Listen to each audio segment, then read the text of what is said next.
Good evening, everybody, and welcome to the Long Meadow Select Board meeting of July 16th, 2018. We will start with the Pledge of Allegiance. I pledge allegiance to the flag of the United States of America and to the republic for which it stands, one nation, under God, indivisible, with liberty and justice for all. This evening we have a quite full agenda. We're going to go through some old business of spending the approved money or allocating the approved money through bonding for the Dpw Building, talk about our stormwater abatement policy, town manager's report, and also vote on an energy committee recommendation.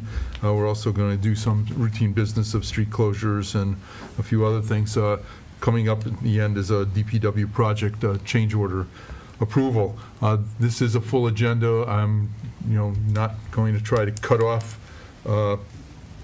discussion, but clearly we're going to try to move this along so we can get everything in this evening. Hopefully, we've done some preparation that'll move things along. But I have the pleasure to start this off by recognizing one of our citizens. I'd like to call it Peter Bouvier, if you wouldn't mind taking the seat in front of us. Peter Bouvier has served the town of Longmeadow for many, many years as in our tree committee and our tree department. And Peter has announced his retirement from that. And so, Peter, I've actually got a certificate we're going to be presenting you, but I'd just like to read it. It says, Certificate of Achievement presented to Peter Bouvier for his many years of service to the tree committee in the town of Longmeadow, given on behalf of the Select Board of Longmeadow, the 16th day of July, 2018. I just want to read a letter that goes with it because I think it's pretty indicative of the work that you've been doing, Peter. And it says, on behalf of the Select Board in the town of Longmeadow, we all want to thank you for your years of service on our tree committee. Our canopy of trees is one of the characteristics most often cited by visitors and residents as contributing to making Longmeadow the unique community that it is. Your efforts bring to mind a story in the Jewish Talmud whose tagline is, as my forefathers planted for me, so too shall I plant for my children. As you follow in the tradition of Longmeadow residents such as John Chapman, or Johnny Appleseed, Mr. Chapman lived in Longmeadow at the end of the 18th century and is said to have planted many of the trees that have graced our community for the next century. And you are just the most recent in a long line of individuals who have assured that our community looks the way it does. And we want to recognize you and thank you for your dedication to assuring that these same images will be enjoyed by future generations of town residents, and has been noted by those of us who understand the extraordinary effort you put into our tree program. And for that effort, we thank you, and it's signed on behalf by all the members of the Select Board. So, Peter, I'd like to call you up and just thank you so much, Peter. Thank you very much for your service. Thanks. Congratulations. All right, thanks for years of service. Thanks for you. This is one of the things we love to do. Peter's put in some great, our pleasure. Thank you so much for coming in, and thank you for your effort on behalf of the town of Longmeadow. I have just a couple of announcements. I don't know, Stephen, if you have any, but and then we're going to get to resident comments. The first one is I am going to repeat that there's a vacancy on the school committee. The town of Longmeadow is seeking a resident to fill the vacancy on the school committee.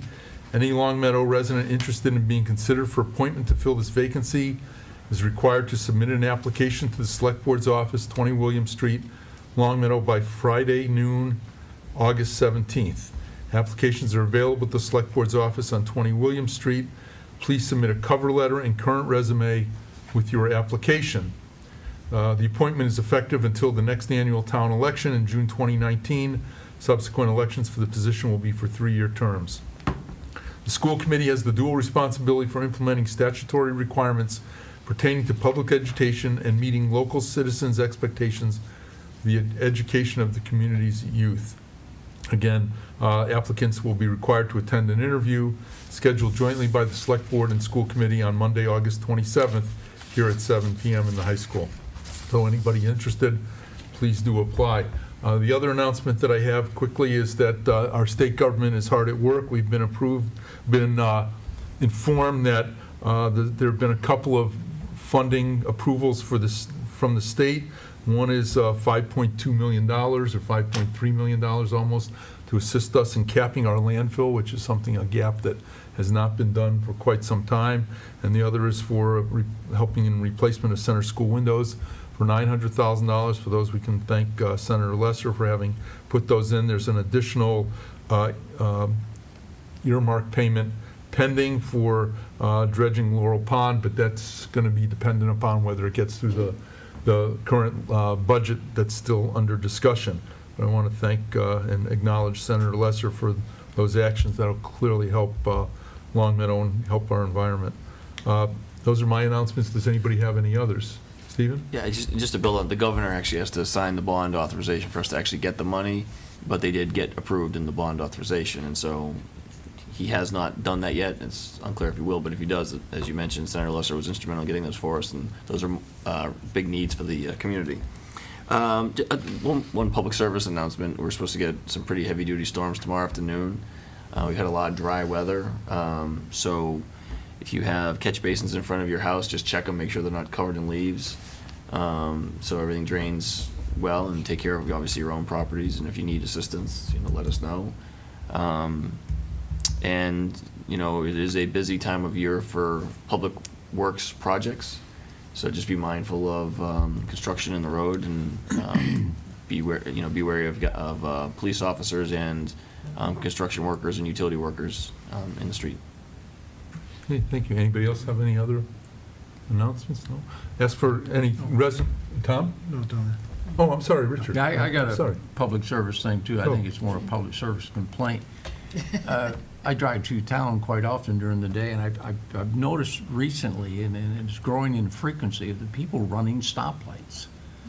And we're not talking about mild running stoplights. We're talking about this light is green and somebody comes blowing on through. Seems to be more in the morning time, earlier hours, but there just seems to be just a judgment call that some of our citizens make that I don't see anybody there, and I'm just not going to worry about this light. I'm going to blow through it. I almost got T-boned last year at the, Bernie, the one that down near you? No, it's Long Meadow Street. It is Bernie. Yeah, right Bernie. across the way is Bernie. Yeah. And there was a big truck, and he didn't even attempt to stop. And I was halfway in the intersection, finally had to stop fully. And if I hadn't been looking, who knows, we'd had a vacancy on the board. But it's increased frequency. I'm not quite sure what it is, complexity, but they just seem to kind of look two ways and run the light like it's a cautionary thing. And it's picking up in frequency. And Williams is bad. I mean, that's a bad area, Williams, and the cross areas down through there. Thank you. Anyway, I just mentioned it's an observation that I'm seeing. The one at Bernie, I mean, that's a caution light half the time. I've seen people run it going both ways. I mean, it's, Stephen, is there any reason in the summertime that we just couldn't put that thing on blink and just let it flash? Because of the view corridor, and the speeds with which people approach that intersection. It's on a loop detector. Yeah, I know, but the loop detector is so positioned that it catches traffic going in and out. Right. If you It's take a a nu- right into it's the Long Meadow Street east of the green is the Right, street. it's the largest nuisance light we have But in town. I think the light is there in large part because the road slopes, Long Meadow Street slopes downhill away from you when you're at that intersection. No, you got good line of sight. I think it's in there for turning for schools in the morning.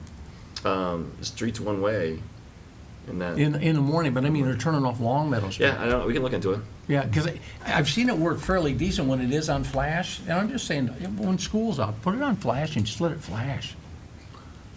I mean, they run it anyway, why don't we Why just... don't we have the traffic We can look at it. safety committee look at that? It's the biggest nuisance light we have in town is that every bicycle goes around that corner, that light trips. But then it leads to some traffic calming on Long Meadow Street. It has the effect. People. All right, let's take this discussion, go another line. Thank Potholes you. good too. Thank you. Any resident comments? Is there any residents' comments? No? Okay, thank you. Any other select board comments? Oh, I have a comment. Go ahead, Tom. So, we know that these microphones pick up and it's great for the television, but when you have folks in here, they really have a hard time hearing us. We've set up a procedure where people can put on headphones. But I guess I'd like to have us look into just having a speaker in here that would amplify or just take what's going in the microphones and disperse it into the room for when we do have residents. I think that it would be a good step to take. It's not there very often that we need them, but, I think people will feel uncomfortable when they have to get some sort of a mechanism. It makes them stand out like they have a hearing issue. And a lot of times, it's not a hearing issue. It's really just that this room doesn't have very good acoustics, and if people are speaking this way, people sitting over in the audience can't hear them. So I know all the popular bands have these feedback speakers so the musicians can hear what's going on. And so if we could set up something like that, so I'm making a request. The other thing is they opened up the urgent care center today in Springfield, in the shops, and it's just, we're so lucky that Bay State chose our town as the first town to have their own urgent care center. It's just, they're going to do a great job with, people who come and then need to be transitioned to emergency room. They've brought in a very qualified person, and, I just think of all the towns in this area, in the valley, that could have had a Bay State urgent care center. We were just really lucky to get it, and so it opened today at 1 o'clock, so. Thanks, Tom. Any other comments? Great. Stephen, if we could, we're going to put off the town manager's report a little bit, so what we'd like to do is, I'd like to just ask for approval of comments about the minutes so we can go through our old business in order. Does anybody have a So moved. motion for the July 2nd, 2018 minutes? So moved. Richard, is there a second? Yep. Second, any comments, concerns, questions, corrections? All those in favor? Abstain. Okay, the vote is 4-0 with one abstention. Thank you. And now I'd like to ask that Clark Rowell, who's with Unibank, I believe, right? Why don't you come up, and Paul Pasturzik, we're going to talk a little bit about bonding the DPW building. And for people who don't recall, the town approved the expenditure of, I believe, $22 million, Stephen? 21 million for the construction of a DPW. The groundbreaking has taken place, and we're going to have to start paying some bills. And so in order to do that, we need to borrow the money. And unlike our home mortgages, there are multiple ways of borrowing money for town projects. And Paul Pasturzik and Clark have put together a few proposals. So, Paul, Clark, go ahead. Well, you're going to have to give us a second. I thought we had this all set. But I'll start on one point. Go. If that's okay, I agree with your comment. I'm deaf in one ear, hearing aid in the other. I actually think this is a pretty good room, considering many of the town halls I visit, but I have a difficult time. Well, good. Hopefully we'll get him here soon. Thank you. Just very quick. That was quick. It was quick.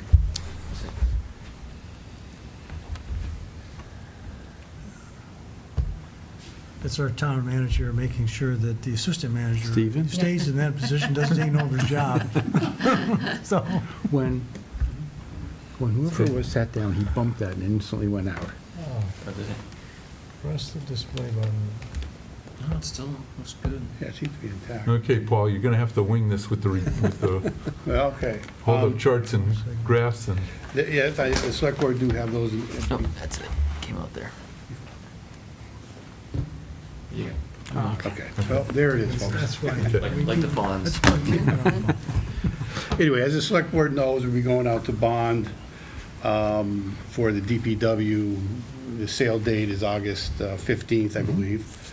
We'll be taking competitive bids through Clark's outfit over at Unibank. And simultaneously, the Council on Aging was also approved, another $14 million project. And both of them are debt excluded. So there is flexibility in the bond structures that we're able to put together. And what we wanted to do is bring before the board some options about how we want to structure this bond, actually both bonds, because they will have a direct impact on the on the tax rate. There is going to be impact of the DPW that's going to take effect in FY19. And if all goes well, we'll have, a year from now, we'll be right back here looking for another bond conversation, talking about the Council on Aging, and we'll have the very, I don't say the very same discussion because we'll take some of the information you provide tonight, but there will be another impact that's going to affect the taxpayers in FY20 and beyond. We're talking about in both cases, 20-year bonds. And we have, like I said, we do have some options. Certain things that we do have to meet statutorily when it comes to principal payments. As an example, I believe we have to have a principal payment made about in the next fiscal year that we actually take the bond out for, and there are certain minimum payments that need to be made within a certain time structure. Clark can give you the details on those, but what we've proposed here in all cases meet those requirements, and it's basically more of an option as to how we want to go. There are, I should go down where I think you can see it on your thing. There are 3 options that we are proposing. The first option being the grayish line on there, and that grayish line deals with a level principal debt service. That level principal debt service is the one that I've always used when I gave information to either to the building committee on either the DPW project and or the information that I provided on the Council on Aging. For the most part, they took the average tax impact when we spoke about those, when they were doing some of their informational sessions to the community. They've always talked about the average impact. But anyway, that was always the debt service that I provided them in that fashion. We're also talking about the yellow line is one that is considered level debt service, more like a mortgage payment, where we would be paying near equal payments for the life of the bond. Again, we're talking about a 20-year bond. And then, of course, we have the orange one, which I've defined as, or has been defined as a hybrid, and it's the one that I would have originally proposed that to some degree as it's kind of managing the tax rate. The initial conversation that I had with the board had basically the information I got back was we did not want to see major jumps. We wanted to kind of manage that tax rate in a fashion so not to have a grave impact in any one fiscal year. So those are kind of the options that we have. You see on the side, on all the legends, we have over here, we have the current debt, like for FY18 going up. FY18, the tax impact that we had in FY18 was $1.87 on the tax rate for all the debt exclusions that we currently have outstanding. Mainly, it's this building here, the Long Meadow High School. There are some small drainage projects that are debt excluded. And then as we go down to this fashion, we'll see that in FY19, it was originally estimated at $1.89, dropping thereafter for a little bit in FY20, so on and so forth. What we've done here afterwards, let me just get this out of the way here. What we've done here afterwards is given you those numeric impacts for the managed debt, for the level service debt proposal, and the level principal debt proposal and the level service debt proposal. So you actually see the numerics at the same time. The rough differences are taking place in the initial 5 or 6 years, FY19 probably through FY27. Afterwards, you'll see that in FY28 or so, the amounts are relatively similar. And you can follow the graph that you will see that once they're out there a few years, you can't see the actual legend of the years, but you will see that on the graph where they all kind of intersect, they're all very close to each other at that point in time. So the initial impact, like I said, is FY19, and it's really how you folks really want to structure that bond. I do want to make a couple comments, just as an FYI, when talking about this for discussion purposes.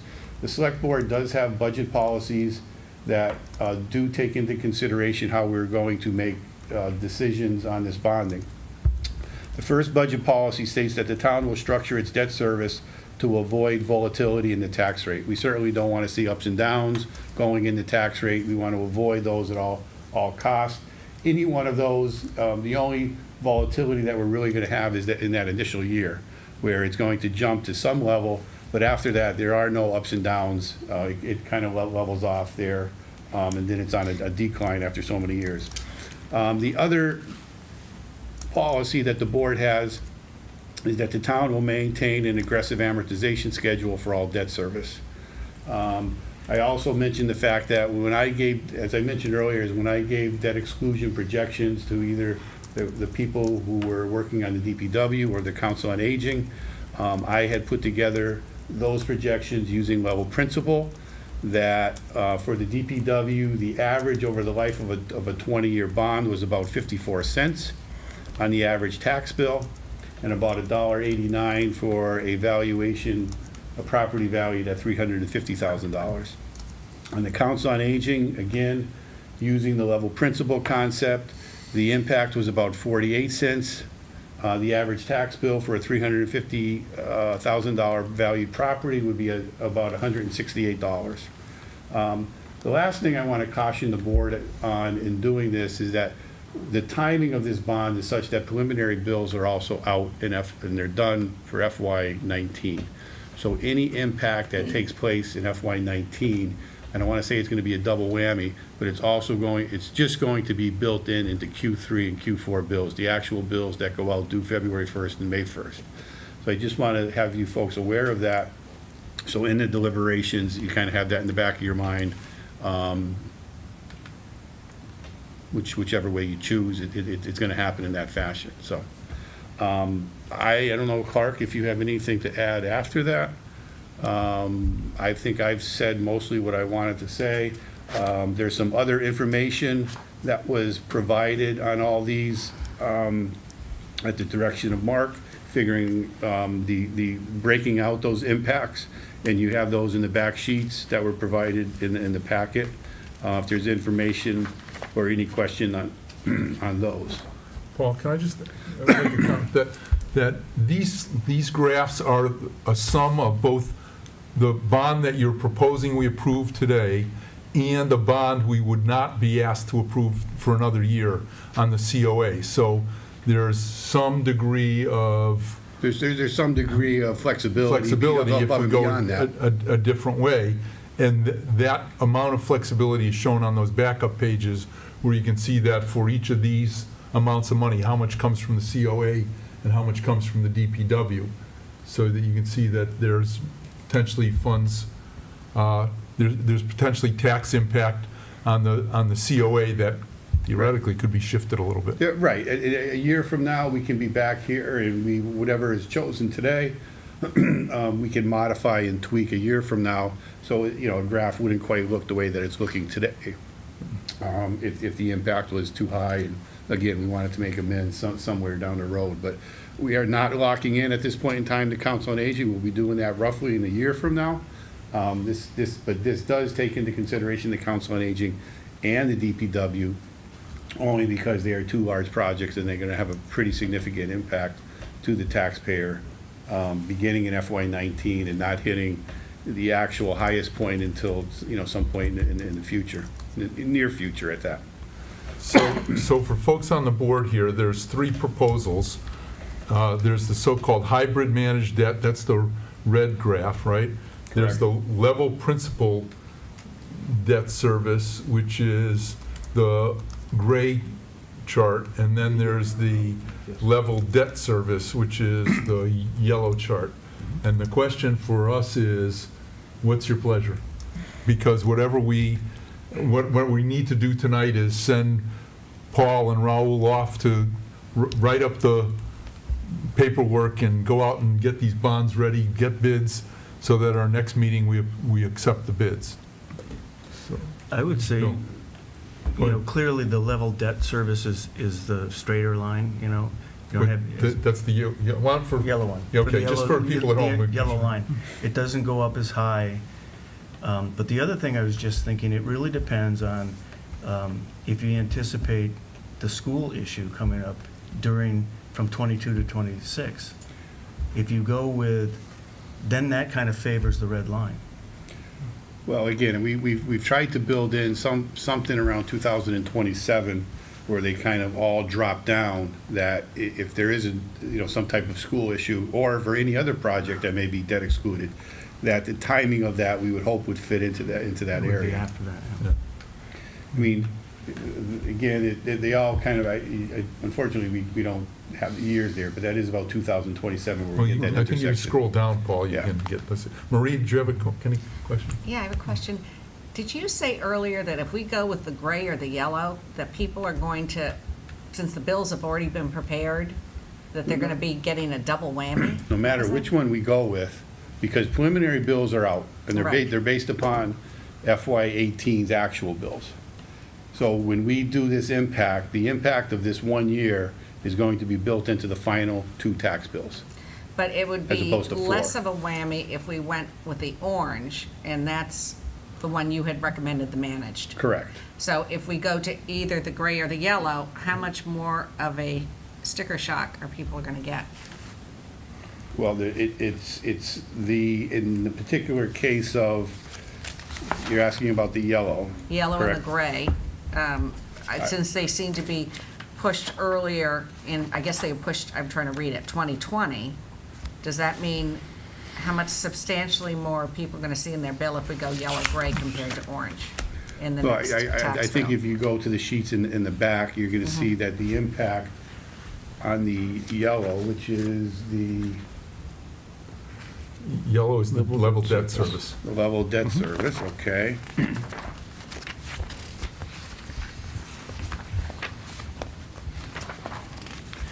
So you're saying open the next documents that are in the pack? Right. Yeah, if you went to those, There's one there for level debt service. Right, and so it's the got- level- right, for the equal got payments, all we're the- talking about an impact of the first year, 55 cents for the DPW alone.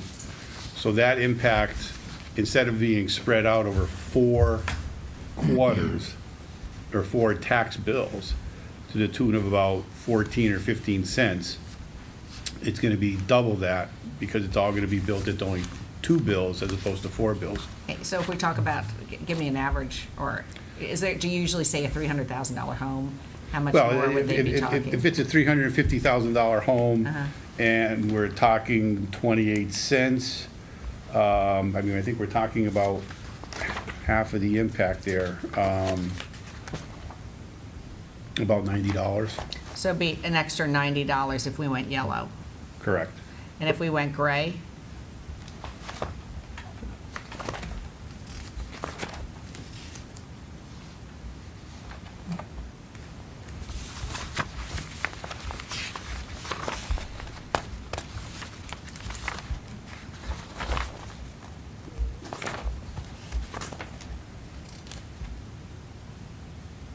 It's gonna be slightly less than that, Just slightly. just slightly, yes. The impact is 55 cents on the first one, is 53 cents on the latter one, Okay. the one that you just asked about. But Marie, just remember though, but in years 4, 5, and 6, the red is much higher than the yellow, so your tax bills are actually higher. But my understanding is it's because we've already started preparing the bills, it's going to be a little bit of a sticker shock while we still have time to build out to 24 before they get the extra 90.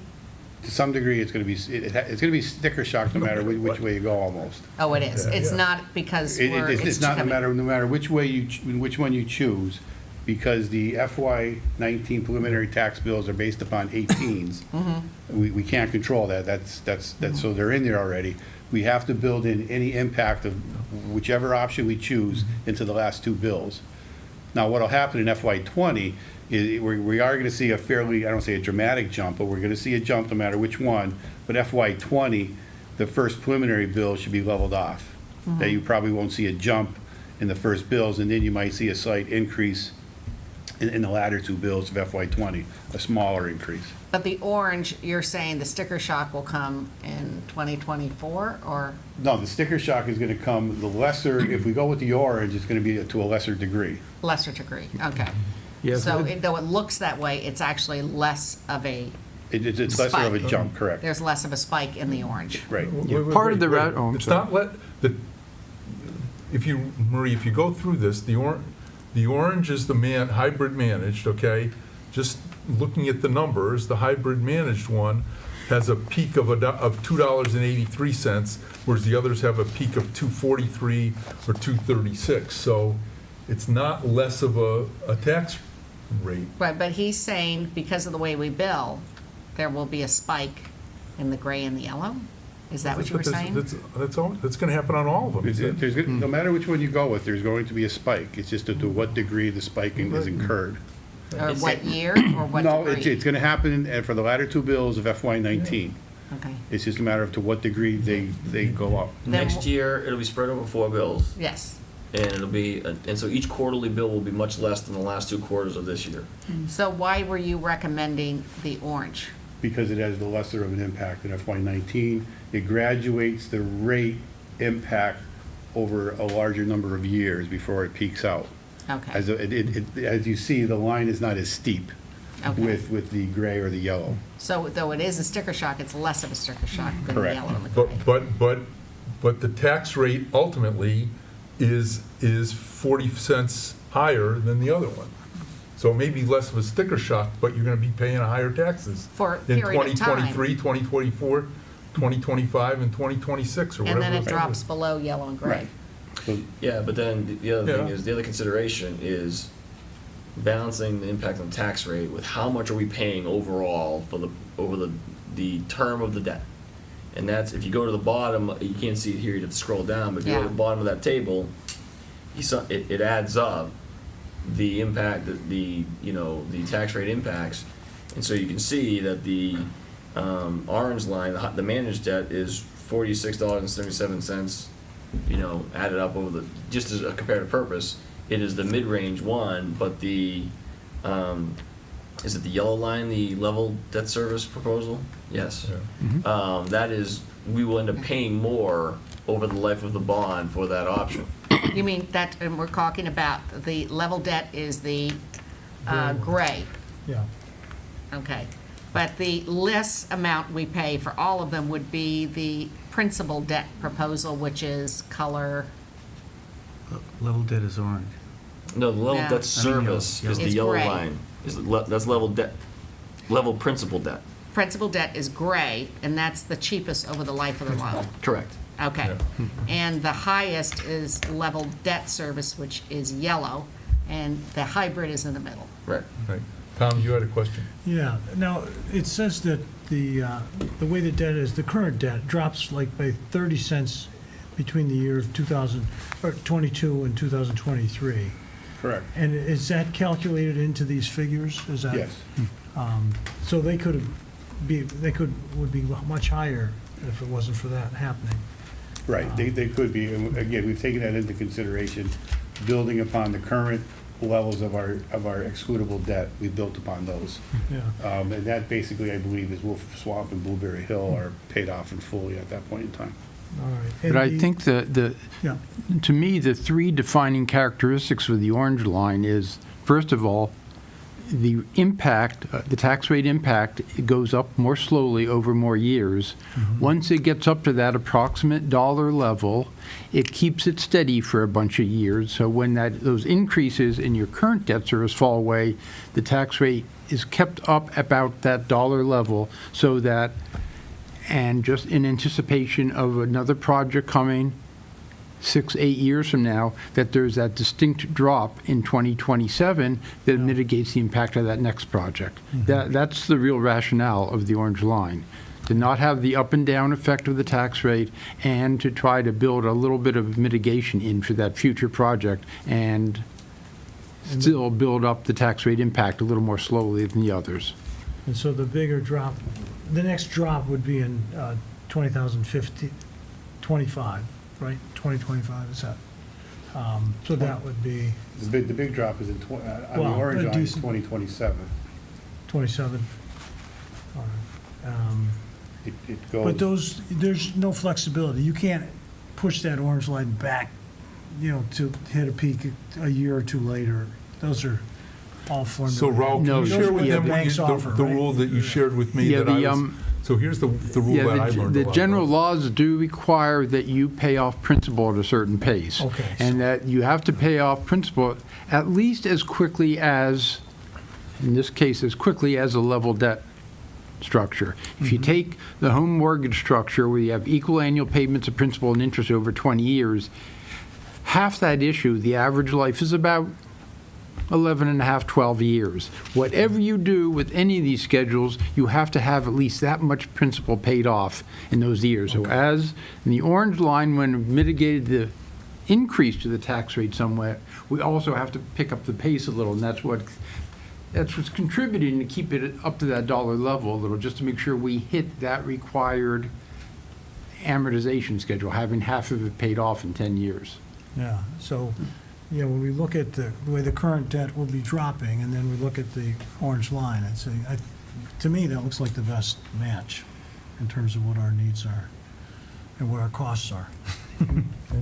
Richard, any comments, questions? No, I wish we had 5 or 6 more options. You know, so we could really get confused. I like the orange line for the fact is we obviously know there's a school coming. We know it's coming. There's no doubt about it. And it may very well be in that time frame. Yeah.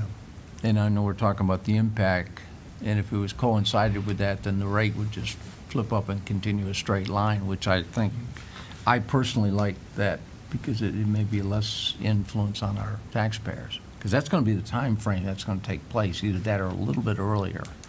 When are you kicking it in, 2020, 2027, so 7, 8 years, 9 years? Somewhere between 3 or 4 and 9, that school's going to come online. If I could, I thought the yellow line was something that we could live with, only because by the time the orange line comes down in 2027, the yellow line is essentially there. We're talking 4 or 5 cents difference. And we don't hit that same peak that the orange does for as long. And I thought that in terms of tax mitigation for residents, that yellow line didn't go as high, came down a little bit in 2 or 3 years, and, well, actually, it's 2023, so it's 5 years. But it was essentially the same level as the orange line back when the schools were coming on, and I thought potentially tax relief. So that's one of the reasons when we talked about some of the options, I'd asked that these charts be put together, so I thought people would look at these. At this point, I don't know if anybody has any other questions or comments, but at this point, we need to give these folks some guidance. We need to make a motion, I think. Yeah, we certainly do need to make a motion of which route to propose. Marie? I move that we accept the hybrid managed debt proposal. I'll second that. Okay, that's the red line, any other? This is the one that Paul recommends, right? Hybrid, That yes. was the one that I just would recommend. Yeah. Okay, any other comments, questions? All those in favor? Opposed? Vote is 4-1, and the motion passes. So we're going to send you folks off to prepare that debt package and come back to us. We expect that, I think we said in our August meeting, August 20th meeting, that we should have bids out, bids back, and know where we're going and sign the bonds. And you'll have documents to sign. Right, Sorry, we will have kind of doc- inconvenient. That's perfect. That's the reason we did this now.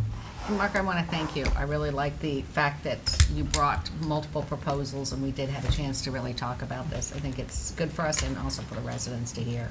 Thanks, Maria. Yeah, and Paul did a great job, and Raul did a great job preparing this. There's a lot behind this chart and the other tables you got, and I hope, Richard, you were being sarcastic with your wanting more options, but, because if you want it, we can get you more next time. Oh, I know. Anyway, Paul, thanks, Raul, thanks very much.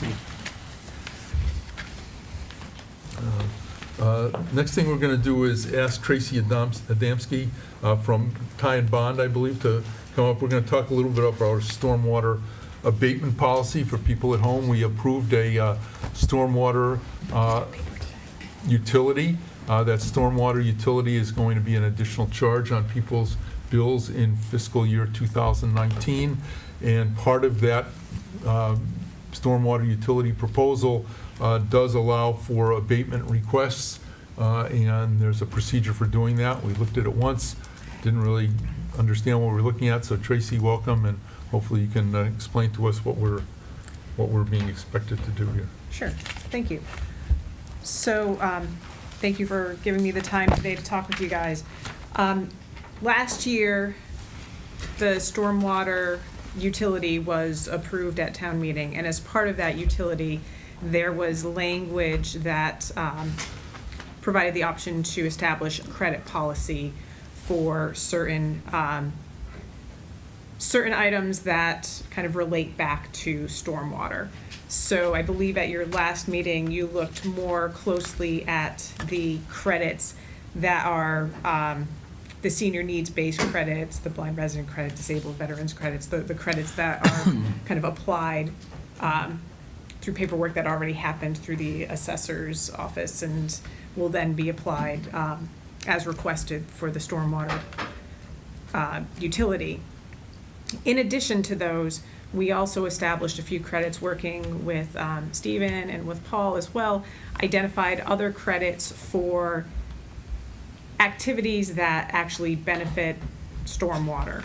So one of those was an educational credit, which would credit an educational institution such as one of the public or private school systems to develop a type of curriculum or some sort of outreach that meets the town's needs, but is also reaching out to target audiences within their own venues. And the reason that's in there in large part is because the town does have some requirements under the EPA MS4 permit that did actually become effect as of July 1 this year. It had been delayed a year, but it is now in effect.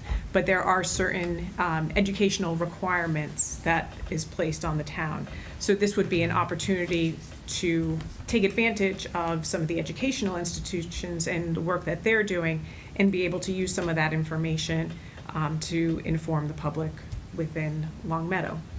The other additional credit that is included in here is for best management practices that relate specifically to stormwater.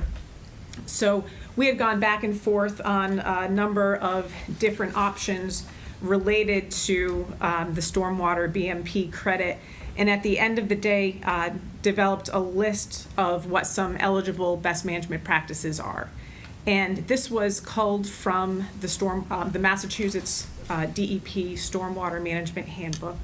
They have, I didn't bring it because it's a number of volumes, but through that they identify, what the Massachusetts stormwater management requirements are.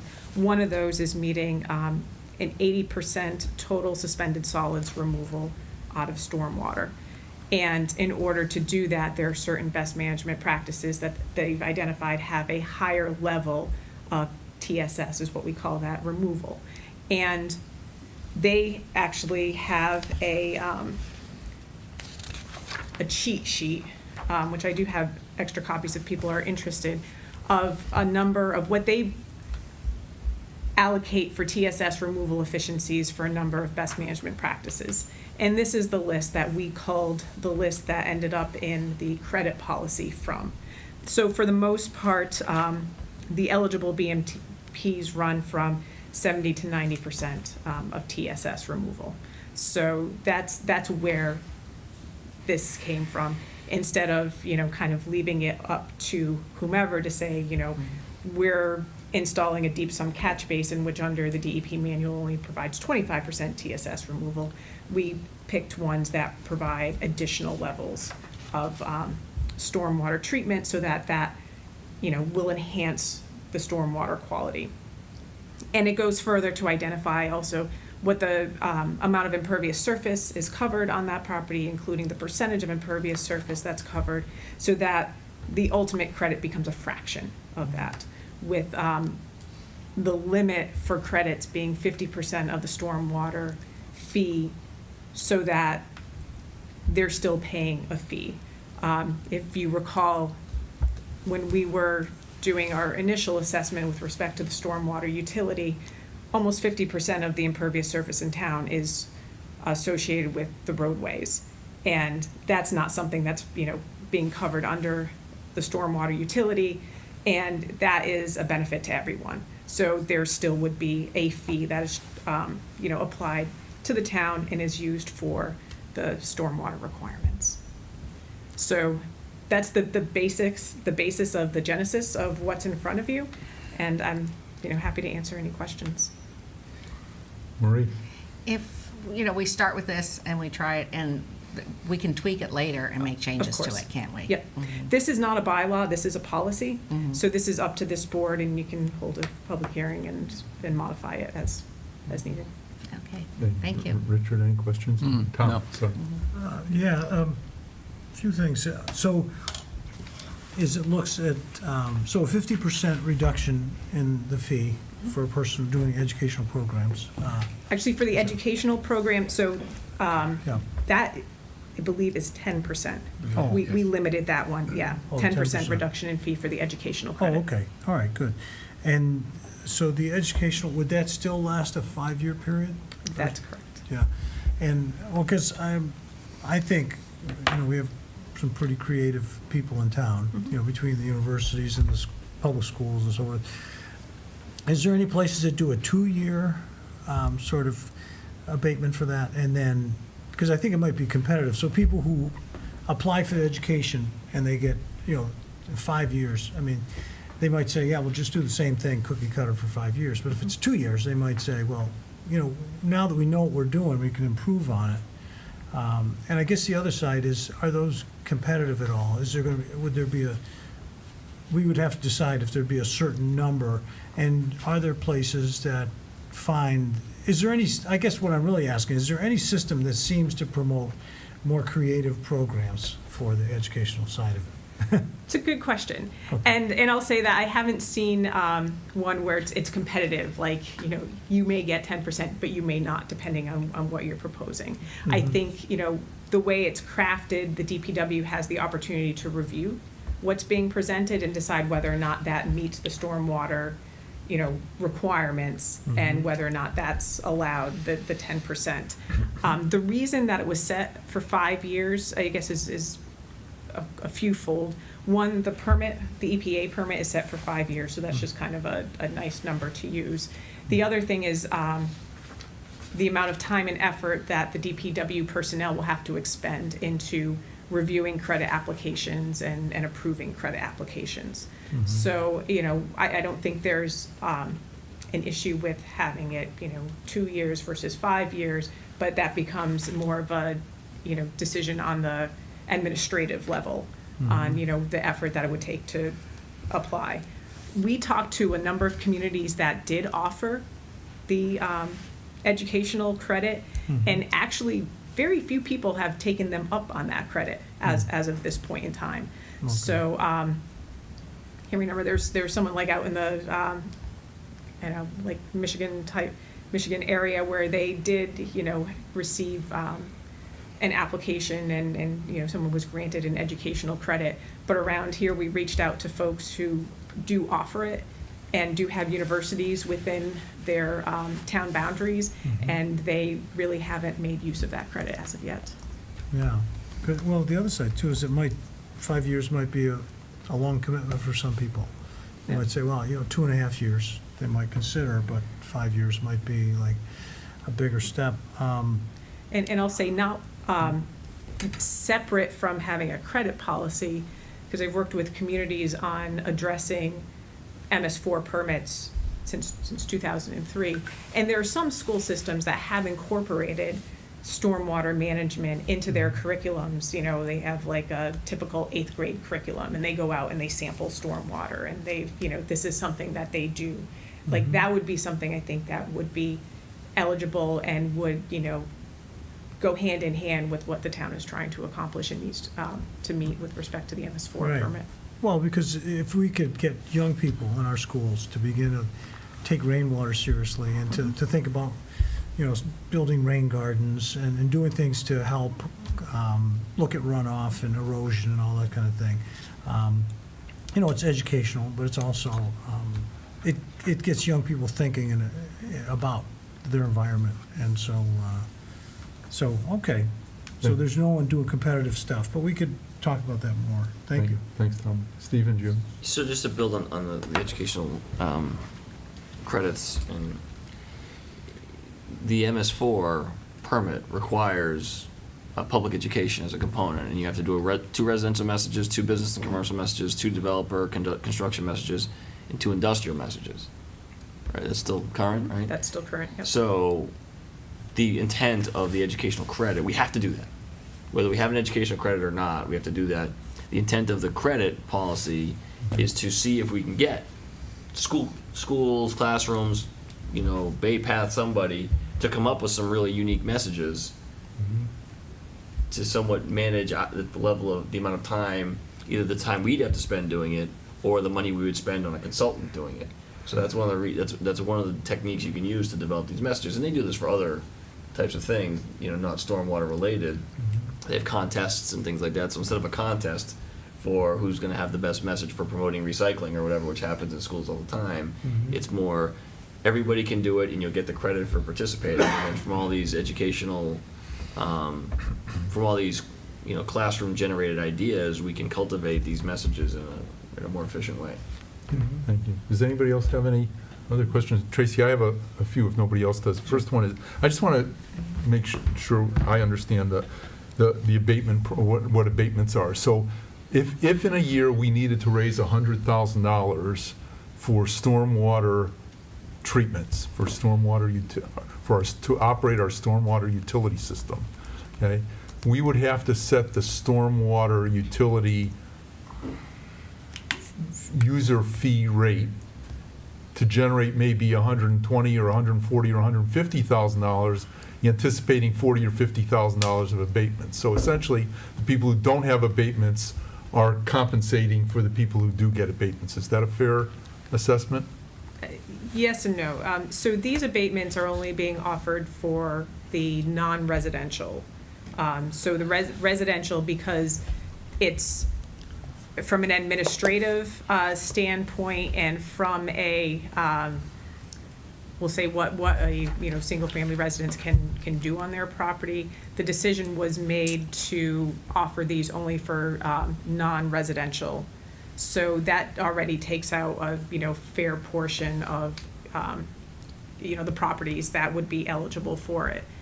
And in order to receive the credit, they would have to, show that they have installed a best management practice that does meet the requirements. So it does have, a certain level of water quality benefits, and also identify the amount of impervious surface that it happens to be controlling. So, that then, takes that down from, potentially 50% to maybe 25% of the property, if only 50% of the impervious surface is being addressed through the stormwater system. And in addition, they also have to prove that they're operating and maintaining the system, because these are all designed with, essentially annual operation and maintenance requirements so that they continue to function as designed. So it's not just, they submit and say like, hey, we put in this detention basin, we're good. There is some homework that they need to do, and they need to continue to do to make sure that the best management practice is functioning as designed. So if I could, I think you've answered my next question, which was, will the best management practices actually lessen the stormwater burden on the town? And I think your answer was, it will. So in Yes. theory, then, if somebody applies for and receives an abatement, our $100,000 of need may go down to $90,000 of need because somebody put in an abatement, and therefore, it's not that other people are paying more money. Is that a better assessment of how these abatement works? What I'm trying to do is... I may look to Paul to help you answer that question. Here's the but I mean- problem. The answer, what you said is, it's only available for commercial properties. Correct. And so what it sounds like is the residents, because we got some pretty smart business people running commercial properties in town, they're all going to apply for abatements, and it's going to put the burden back on our residents. And I'm trying to make sure that doesn't happen unless they're actually lowering the amount of of burden on the town. There's no reason at all for the town residents to see their stormwater utility fee go up 20% because our commercial properties are getting these 20% abatements, or 30% abatements, or whatever it is, or abatements on 20% of the property. So I'm trying to understand whether, the abatement process, which, is that no homeowners can apply for abatements. We understand that right off the top. I can put in all the swells I want to, I can take out my driveway and put in all grass, and I can't get an abatement. Neither can anybody else in town.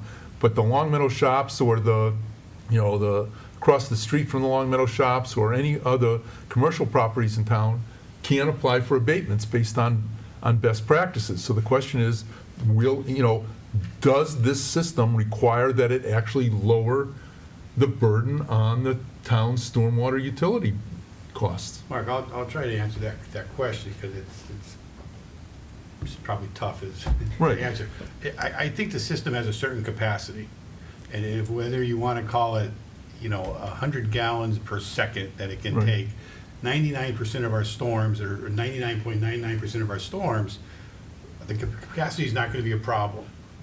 But it's that one time that if we don't have these abatements in place, it's going to put a burden on our system, where we may have to enlarge that 100 gallons per second capacity to 120. So we may be able to avoid that if we don't have that extra flow going into the system that's allowed by these abatements. And I don't know if that makes sense, but it's one of those things where it's going to be very rare that we're going over the capacity, that there would actually be a type or an opportunity to lower cost. Okay. Well, and I guess I'd also say that these systems aren't cheap to install. So there are, I think, a few properties that we identified when we were initially looking at the study that have recently installed best management practices. The high school is Right. one of them. It was a newer development. They, met the standards for the new portion of the development.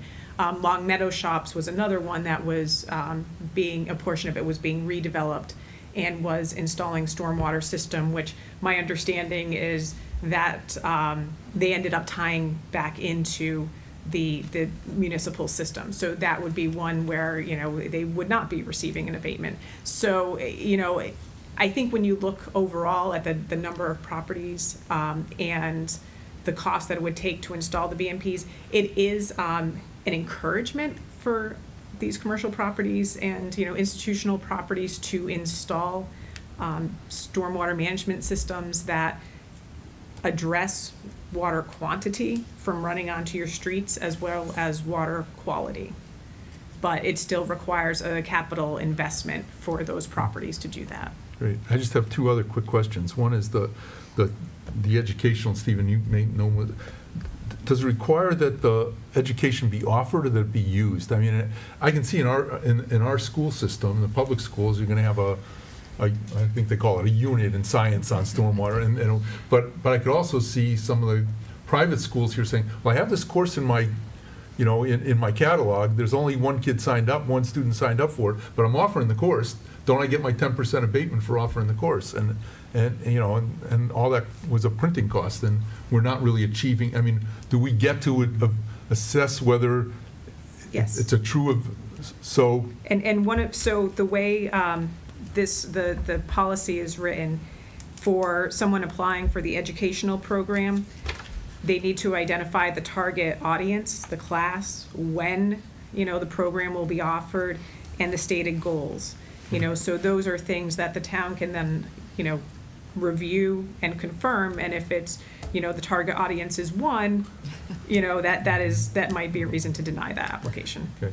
Just one more thing, Tom, before. Sure. Stephen, who do you anticipate is going to be administering this abatement policy?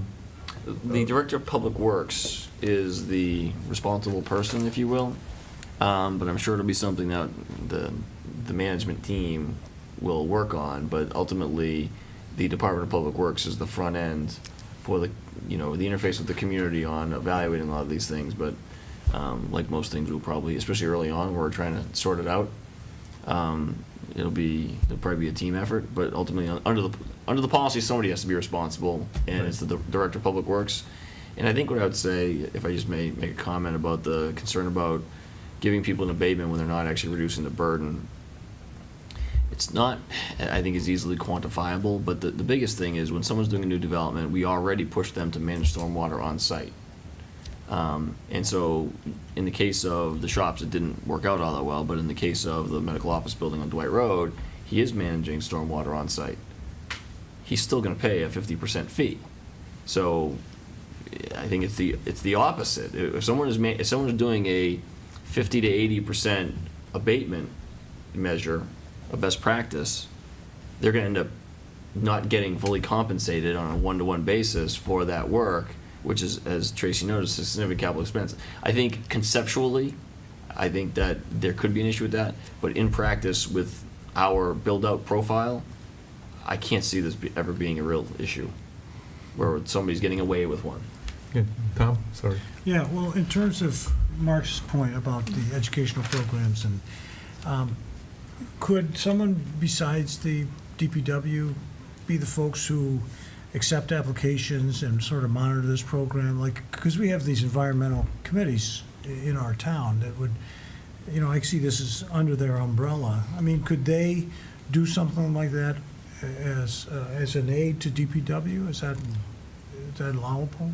I guess that would be a question, because the stormwater utility is under the DPW, it makes sense to have the credit policy fall under the DPW. I don't know if they could be an advisory committee, but that's a administrative question. It is a more of a charter thing, Tom, and I think if you wanted to make it the town manager, you could do that, and then the select board, has more direct interface with the town manager on these credit policies. But the town managers generally don't have the qualifications and background to evaluate these things like a director of public works would. Right. But I don't think under the charter the public works function is a Okay. management function. I would not delegate that to a volunteer committee, especially when it comes to Yeah. collecting money. I see, yeah.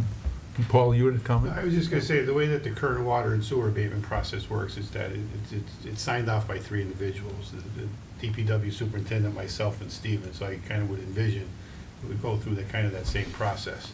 And we get the background paperwork where I usually check the mathematics of it and so on and so forth. So I envision someone as being similar. Yeah. And Tracy, I just had one question for you on the educational credit, where it states any educational material produced must be made available to the public. I assume that's at no cost. Correct. Right. Nice. So, Steve, Richard, I'm sorry. Go Yeah, ahead. I had one quick comment. I know Paul was talking about peak flow, but not all BMPs are going to increase storage capacity. Some of them are water quality slanted only. I just want to drop that thing in there. And some of them will, of course, as you say, increase flow, wet ponds and dry ponds and all that, but So, thank you. Anything else? I'm sorry. no. No. So Tracy, thank you very much for coming there and talking to us. I just, like to say that the document we have before us has a lot of markups and all that kind of stuff. I don't know that we need to do something tonight. I was hoping that now that we've had it well explained to us, we could get what I'll call a clean version, bring it to the board the next time, and we can do a vote on approving this. And before we do that, I guess I'm just going to ask if anybody has any comments or questions. Tom had suggested potentially, or commented on 2-year abatements instead of 5-year abatements, but if anybody has anything, The Bill? only question I would have is, so if somebody puts in a retention basin or creates wetlands or something like that, and then would it be Mario then inspects it and determines that it was done properly? I think Mario would sign off on it. I imagine he's gonna send out the engineer. And there may be Personal. times where we need a consulting engineer to come in and Right. evaluate it, and so in that case, we It's cool. may have an on-call engineering firm that comes in and just says, almost like an LSP for environmental contamination. You come in, we don't have the expertise in-house to do it, so we say, hey, consultant, come in and just check this one out. I think it's not in there, right now it's Director of Public Works, but I think Paul's suggestion, if we wanted to put that in the policy, is a good one, in that it has to be approved by, determined to be eligible for a credit by the Director of Public Works, and then approved by the Finance Director and Town Manager, like the water and sewer abatements are. We can certainly add that extra check there, and we can modify the policy that way. Yeah, see a few people shaking their heads, so I don't know, people. Is there consensus that that's Yeah. something you guys want to see? Yeah, that's fine. The other thing, Stephen, I was wondering if abatements are, I know they are, how they can be made public. I mean, can we once a year publish what the abatements are, just so people know what's out there? I think that, I mean, abatements are public information anyway, so. Well, I mean, we could report to the board, Yeah, certainly, and that- then it's, you know. Maybe as part of our annual report on the stormwater utility, Sure. we can include that, and maybe if we put that in. Okay? That'd be great. If anybody else has anything else that they're, is a burning issue, let Stephen know, and, we might, get it in the final version, but I'd like to see a clean version come back to the board, and so we can vote on it as it's gonna appear. We've got an awful lot of So the marked up, markups. the marked up version, because this is something you always mention, the marked up version was to show the Right, board right. the evolution of the thought process in the Right. document. And No, it's it's a little great. tough to deal with, but we wanted to show you Right. what Ty and Bond suggested, where we kind of kicked it back and forth, and then why we recommended what we recommended. I'm but not that's all right. criticizing this at all, Stephen. I think it's the right thing to do. I'm just commenting that, one clean version, and we'll go and probably approve it. So we'll put it on the agenda, Debbie, for the next meeting to approve this. Deb, and thank you very much. Appreciate your help, Tracy. And Thank you for your time yeah, tonight. Okay, Thanks, Tracy. Thank you. thanks for coming in. thanks. Next item on our agenda was to finalize the town manager's evaluation. Stephen, you weren't here, I don't think, the last meeting. We went through it, and the consensus was we were going to issue the consolidated, I guess the consolidated, is that the right word, report as it is, and I haven't heard anybody come back and ask for anything different, so unless anybody has any comments, I'd look for a motion to accept the consolidated town manager's report as reviewed at the last meeting. So moved. Is there a second? Second. Okay, motion's made by Mr. Foster and seconded by Mr. Lowe to move forward with the evaluation as proposed. Any comments? Yeah, well, we're going to have discussion. I don't know if we're going to have any more discussion about the evaluation. If you have anything more to discuss, go right ahead, Tom. Now's the Yeah, time. well, now, I mean, the last time I held all my comments because I was waiting for the Okay. town manager to be here. And so I would just like to say, in the past year, I worked very closely with Stephen, and, I'm very impressed with his work ethic, the amount of work he gets done. It's not that I would try to catch him not working, but every time I would go in, he would be going off to a meeting or doing something. He's definitely, You make it sound like as soon as you came in, no, I gotta go something. not trying to avoid you, no. I only No, do that to Richard. Yeah, but he always was very generous with his time meeting with me. I think one of the things that went on sort of behind the scenes too is that, we had a situation with our superintendent of schools that was a very challenging situation for a new employee who'd only been here a year. And I just want to recommend the town manager for the support that he offered an employee of the town who plays a crucial function, and but was at the same time, he felt his job was, he had turned in his resignation, and it was a difficult time, and I know that Stephen did the best job he could in that situation, and I think that any time we would have a crisis, I can depend on Stephen stepping up. I know that other people will probably follow this, talking about some of his shortcomings. The only shortcoming I had was that, there was a meeting where the lieutenant governor was involved, and I said, we probably should have been clear on that. And of course, it was a last-minute thing, so but I couldn't have a perfect evaluation for you, Stephen, so I had to put something in negative, and that sort of covered the case. But, I think you've done a great job, and, I'm looking forward to, continuing improvement over the next few years, but Thanks, Tom. thank you for your work. Anybody else have any comments? I think that Stephen, wasn't the last time. you get a chance to reply. right. Yeah. Tom, thank you very much for your comments, and thanks to the rest of the board for your both the written comments and the comments you made at the past meeting. I think I say this every year. As you know, some of you know, my in-laws are from Wisconsin, so I'm kind of my secondary team is the Green Bay Packers, and one of my favorite quotes is from Vince Lombardi, and it goes something like, we cannot achieve perfection, but by the relentless pursuit of perfection, we may achieve excellence. And that is something that I try and live and work by, and it's something I try and inspire in my coworkers. And so the feedback I received in the evaluation forums was very valuable. Even the stuff that wasn't as great is still valuable to me because it shows areas where I need to, develop more professionally. And then the other areas that were positive are, things that are strengths that I should continue to build on and use those strengths to continue to serve the town to the fullest extent of my abilities. And so again, I appreciate the feedback, and it's been 5 years in. The system is working pretty well. The machine has been tested a few times. When I say the machine, the organization, the relationships between the board, myself, the department heads, the town employees, and I think that it's held up to some extreme challenges, but also worked well during normal times to achieve some really major milestones for the community, and I'm proud to be a part of that. So thank you. Thank you. Any other comments? Okay, there's been a motion made and seconded to accept the consolidated report as prepared. Is all those in favor? Vote is 5-0. Thanks to all of you. Stephen, thank you very much. The next item on our agenda was finalize the select board liaison assignments. Bill, you weren't here last time, and you can't imagine what you got assigned. You seem to have assigned me some positions, which is fine. Okay, so That's what happens when you skip meetings, right?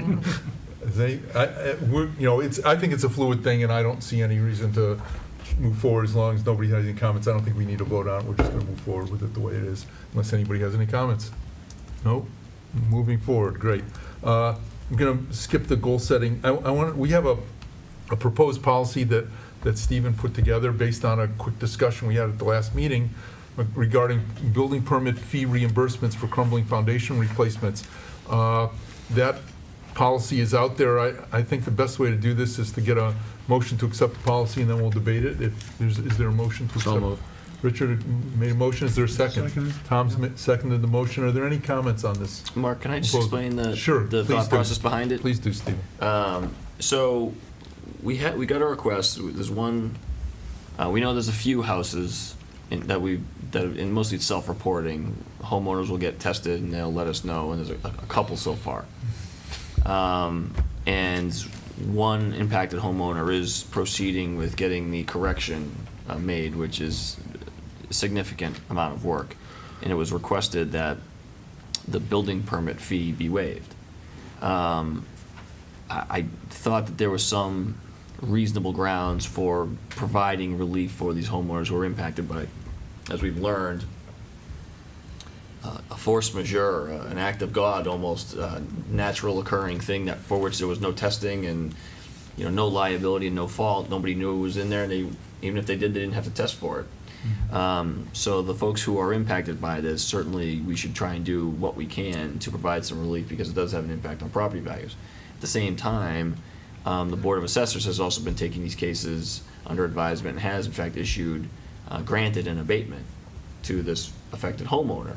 And so my thought was, how do we balance providing relief to these impacted homeowners, not this one impacted homeowner, and then those in the future, without having the double whammy of reduced tax revenue from an abatement, which I think was fairly granted. And, that's in Connecticut, abatements were granted for these homes broadly, and also revenue, the loss of revenue from the building permit. And so I looked up the Connecticut best practices. As we know, Connecticut's further ahead on this issue, unfortunately for them, than we are. And so what I recommended, I say recommended, but the policy I drafted basically makes it a reimbursement. And so the person would come in and apply for the building permit, or not the person, usually the contractor.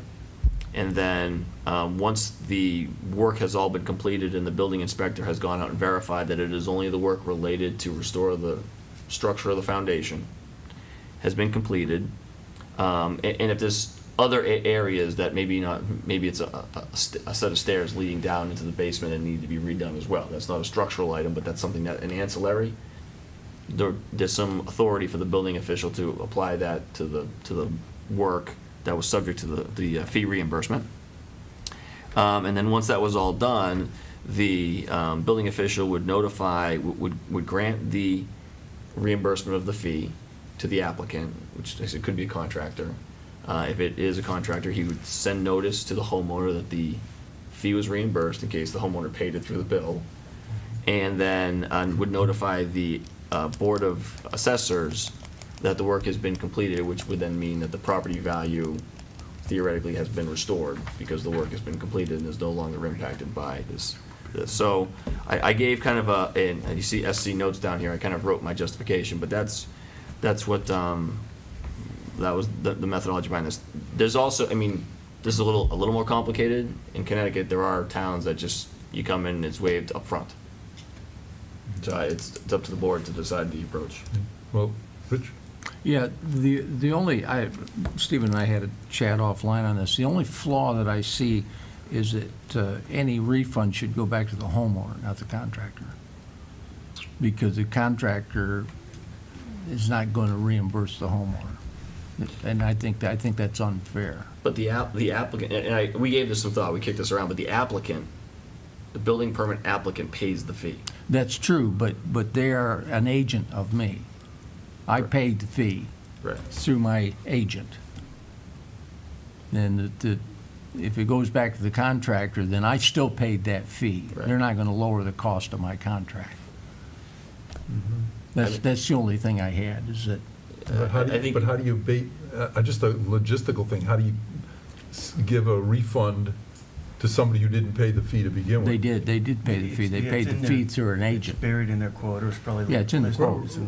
I understand that, but the town didn't get a check from, I mean, maybe what the town Well, can the say is- contractor has no reason to get a rebate. So if, Period. Richard, if I could, maybe the process is, the homeowner needs to say, hey, if I'm gonna get this money back, dear contractor, here's your, pick a number, $300,000 from doing my contract, and oh, by the way, here's a second check to the town, I'm paying directly the fee, so that it comes back to me. Yeah, I think when people come in for this. That could do it. That could work. Right. Yeah, I mean, people will have information that people I think that's, can know about, and like I said, the homeowner should, either pay the fee himself in a separate check, or have an agreement with the contractor that I get the money back. keep some level of retainage or something like that on the agreement. Keep, usually retainage is something you hold back until the project's done. Add the cost of the building permit in retainage or something.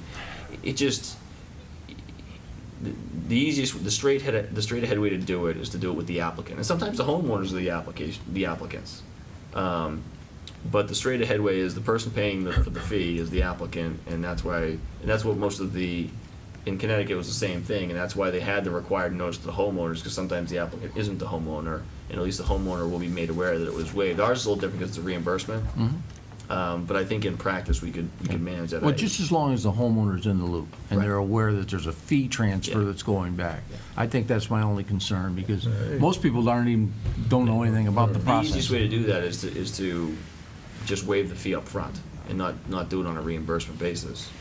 Yeah, but And then the there's- homeowner gets a notice that the fee was waived and that they shouldn't get billed for it by the contractor. But at the same time, I felt the reimbursement just felt like a better way to make sure that we were getting what we were giving. Yeah. All right. Any other, Well, yeah, the only, this discussion, it would be that, at this point, we're talking about one situation. So we could, if we went with something now, we could always change it. So if we decided to just waive the fee completely for this one situation, then if there's additional cases, we may want to consider. I think it's already been paid. Huh? I think it's already been paid. So it would be Oh, a it's already been reimbursement, paid. it would So be a reimbursement anyway. regardless, okay. I advised the Ah. person who requested it to pay the fee and that I'd be proposing this. Mhm. So even if you make the policy an upfront waiver, that person's still getting reimbursed. So Yeah. so in practice, it makes sense to do the policy right Yeah. the first time. thanks, Steve. I really think Stephen, Richard's done a good point, that, there are situations where contractors don't always take care of the people that they're working for. And so I know it might be a rare situation, but, you know, if we could give the money back to the homeowner, or owners in this case, you know, maybe we should just make it something where it would be reimbursed to people whose names are on the deed. I don't know, does that make sense? Or, Bill, you got any idea? Just, whoever pays the fee, Yeah. Yeah, I mean, there's gonna be so few of them, you'll know, right? yeah. And when they come in for crumbling foundation, it's a specific thing, they'll apply for the permit. We can hand them the fee policy, and then, we can ask the buildings, upon issuance of the building permit, we can require Paul to send the policy to the homeowner, require the building commissioner, so they know that, because they won't have paid the whole bill at that point. So maybe we can try something like that. Yeah. Mm-hmm. I guess what I would just ask, just to keep thought moving forward, Yeah, reimbursement, yes? yes. Okay, so now we're just working out the details of how to make the reimbursement work, okay? Yeah, but So you're not looking for a motion to? we have a motion on the floor. Okay. Motion's been made and seconded. Okay. So unless people don't like it, I'm going to call for, anybody has anything to say, I'm going to call for a vote on the, Well, he said he's still working on it, though. He's considering a draft still. Stephen, do you want to revise this draft? Sure. All right, well, then, if you want to, then we'll withdraw the motion and we'll bring it back to So the next moved. meeting. So Okay? just so I'm clear, the only thing I'm changing is basically upon the issue of a permit, the homeowner shall notify, that the building official shall notify the homeowner of the fee reimbursement policy. Because the applicant will know. By written, Will write. give written yeah. notification to the. Yeah, that might work okay. Okay, so we're going to withdraw this motion, then resubmit this to the board at the next meeting, okay? Thank you. Thank you all. The next item on our agenda, and I did skip one, but I want to get to it, is a vote on the Energy Committee recommendation. And Marie, you were a liaison to the Energy Committee, so if you We've can give that been recommendation. working on streetlights as a board for years now, and my understanding, the last place we were was requesting money from the town in order to do an audit. The Energy Committee themselves tried to do the audit. It's a really difficult thing to do because there's so many different types of heads and poles and actually light bulbs, and it's a very complicated process. So we backed off on it, and it came in front of the board, and the board said they wanted to get $30,000 for it. And then that did not pass at town meeting because there was a resident who said, well, someone will do it for you for free.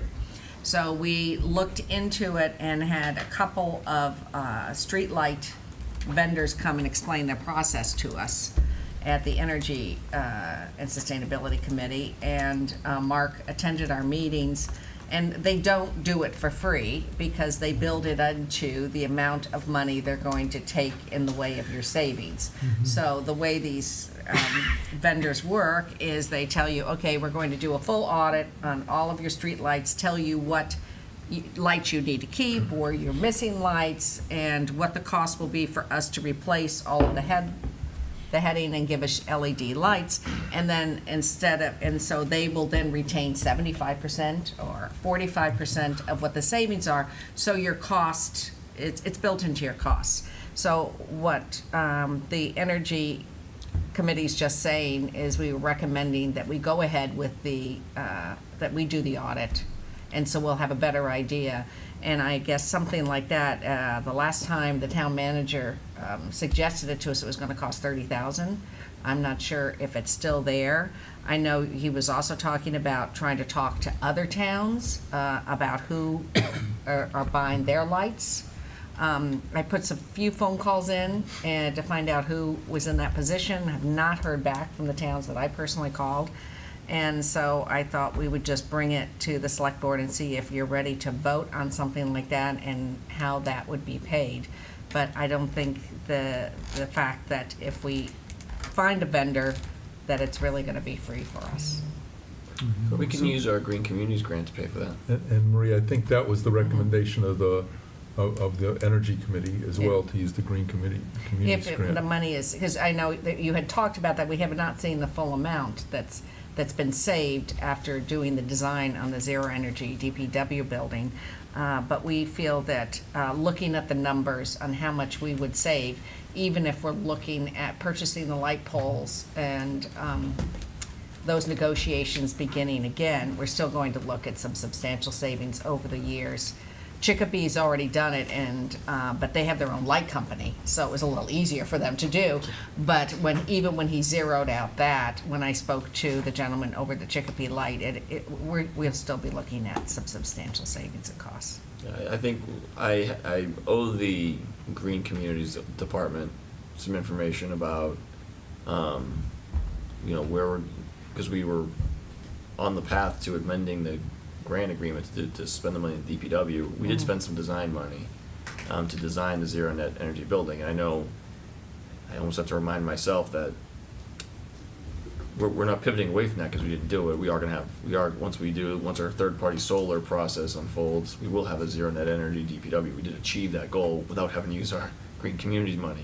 So I think that if the board wanted to approve this recommendation, I would go back to Green Communities and submit this to them and say, here's we need an accounting of the money that's been spent so far, and then with whatever's remaining, we'll take whatever it costs to do this audit.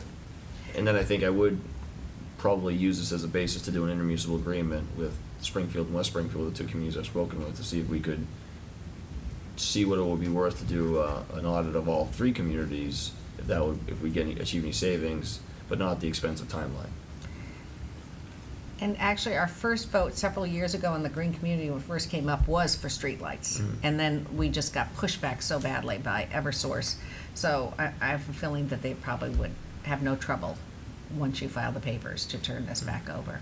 Agawam, do they own their streetlights? That's one of the ones I'm trying to figure it out. I don't think so. I don't think they have their own light company. But they haven't purchased, because, some towns have purchased their light poles.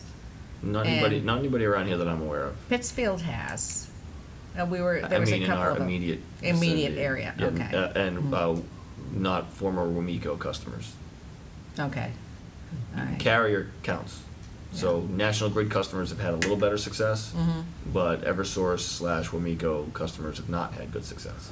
And then one of the vendors we were talking about, which, again, that would be someone we'll probably bring from the select board, or you do, he said one of the things they have been successful with Eversource is eminent domain arguments and pulling the prices down. So Mark and I had this conversation. I would advise strongly against bringing vendors before the select board to give them an inside track to pitch their services, because if we're gonna be doing this energy audit, we're gonna be procuring services, and this all that glitters is gold when you talk to these vendors, and then you like the free energy audit. And this is why I never really got into the discussions with the vendors, because I know how that play ends. Yeah. And so I would strongly recommend that we try and find an independent streetlight auditor who is not going to be in the business of converting us.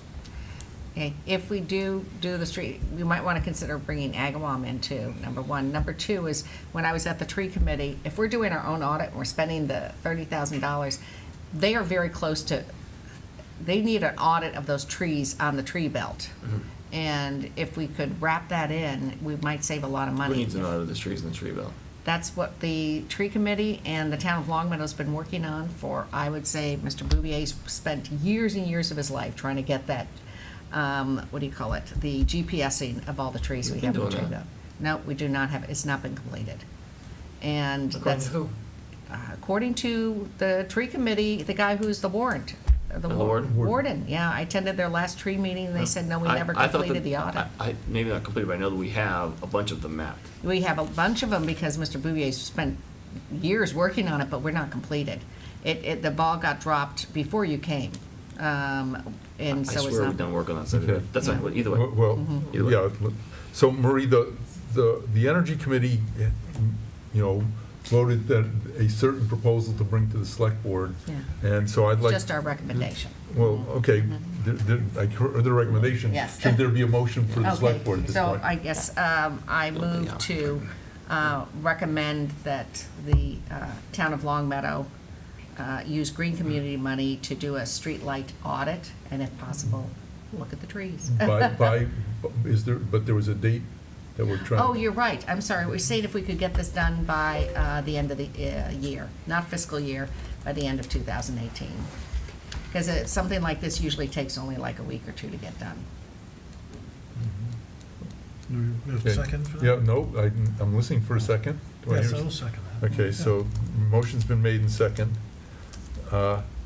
And any comments or discussions? Bill? I just like, I support this. I think we need an audit. Steve and the motion doesn't state what an audit is, but I think it needs to be a pretty comprehensive audit, not there's a street light here, but there's the GPS location, the wattage, the type of light it is, whether it's on a hanger or a fixture or whatever. I mean, we need enough details to know that, and I trust that you'll get those probably as part of your bids, but there's audits and then there's audits and. Right. Well, when we met with one of these vendors, I said, "You do audits at night, so you can tell us which ones are on and which ones aren't?" No. Okay, well, we want that. So those types of things, I agree with you, we need something a little more than just the thing that they do to sell you more streetlights. Right, so there's audits and there's, Marie? And you're reminding me of all these things we talked about. And the other part of the audit that we understand now is that there's reconciliation of the data. So it's not just the audit. The audit's, a really good audit also reconciles the data with what Eversource has that they're charging us. And then it becomes a very important negotiation point. Right, so the bidding would be for somebody to conduct an audit and reconcile it with the current, or the last Eversource inventory. So that'd be all done by somebody beside, I mean, we're not qualified to necessarily do that reconciliation. And whether the lights are on or off. Yeah, okay. Any other comments or questions? No? No. All right, then, I'm going to call for a vote. All those in favor of requesting an audit? Any opposed? The vote is 4-0. Mr. Foster is absent at this moment. So, thank you, Marie, and thanks to the Energy Committee for looking into that. We're going to move on to new business. Very quickly, we have a request for election worker appointments. Looking for a motion. Move to approve the Democratic Town Committee's request for workers. Second, is there a second? Second, yep. Motion's been made and seconded. Any comments or questions about the Democratic list for election workers? All those in favor? Vote passes 5-0. We also have a proposal from the Republican Town Committee. Is there a motion?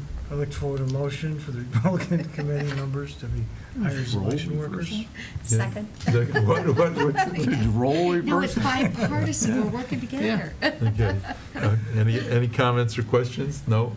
All those in favor? And then there's our unenrolled election There you workers. go. Richard? Is there a motion to accept the So moved. Is there a second? Second. Okay, motion's made by Mr. Foster, seconded by Mr. Lowe for the unenrolled election workers. I should say for the people in watching from home, this list is submitted by the town clerk. So we have a clerk, by state law, in fact, it's the Democratic Town Committee submits a list, the Republican Town Committee submits a list, and our town clerk submits a list, and those are the three lists we're going to be approving. And so asking for a vote for the unenrolled election workers. All those in favor, please signify. The vote is 5-0, and that also passes. Thank you very much. Just, I guess, to conduct some routine business, we have a request for a street closure.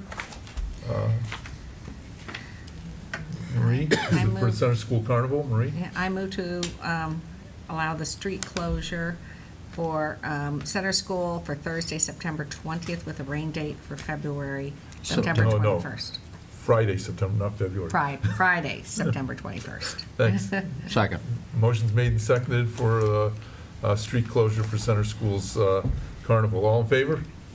Any opposed? The vote's 5-0. Thank you very much. And just, Stephen, I'm going to turn it over to you. We have a request for a change order for the DPW. I don't want to say we want to keep this to under control, but see if we can keep this under control. So Stephen, the Sure. proposal is yours. So, Mike Richard, who I'd invite to come up this year as well to answer any questions.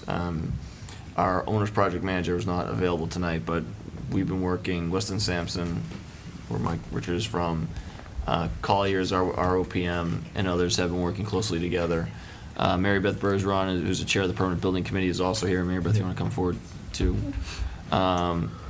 So the reason why this is here is the mission of the Permanent Building Committee is to review change orders, and as a part of their organization, they developed some procedures, and they set thresholds for approval of change orders. Under a certain amount can be done administratively, over a certain amount should be done by a subcommittee, town manager, DPW director, and then a couple of members of the Permanent Building Committee. And then over another amount is the full Permanent Building Committee, and then over $100,000 should come to the Select Board.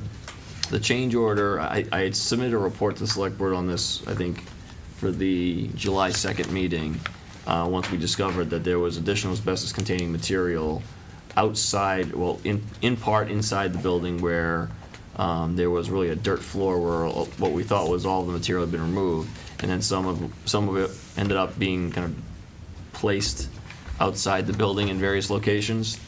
And so this was discovered after we had already done the bidding. There's a significant amount of asbestos abatement that is a part of the general contract. So the tennis court floor is asphalt. There is an underlayment, and then there's the green paint. The underlayment is asbestos-containing material, or ACM. And so there's lots of it in the tennis court portions. If any of you remember being in the building, 2/3 of the building have tennis courts still there. That's the stuff that is the abatement that's in the general contract. And then we found chunks of the stuff in the field, kind of hidden away from our view, and it was upon further inspection. In terms of keeping this on track, Mark, I mean, the short of it is, and I know you don't want to hear this, but we really can't say no to the change order. As you know, this is all regulated by DEP, and so if we don't do the change order, the project doesn't move forward. So we're really kind of in a situation where we have to approve the asbestos abatement, the additional asbestos abatement. And that's all this is for, is for the, and we did get our plan approved by DEP. I don't know if they've waived the 10-day notice requirement. Not officially yet. Not officially yet, but if the board said yes to this, it would start either tomorrow or the minute that 10-day waiver, that 10-day notice requirement either gets waived or passes. So they're ready, because they're already out there working. Okay, thanks. Tom, go ahead. Yeah, I guess my first question is, why is the contractor from outside the state? Why isn't there any Massachusetts, why couldn't we get a Massachusetts contractor to do this? Is that? Oh, I don't. These were the low- They were the low bidders on the project. They're a contractor. Oh, yeah, they are a filed Question. subbid. Yeah. What's the Salt Marsh?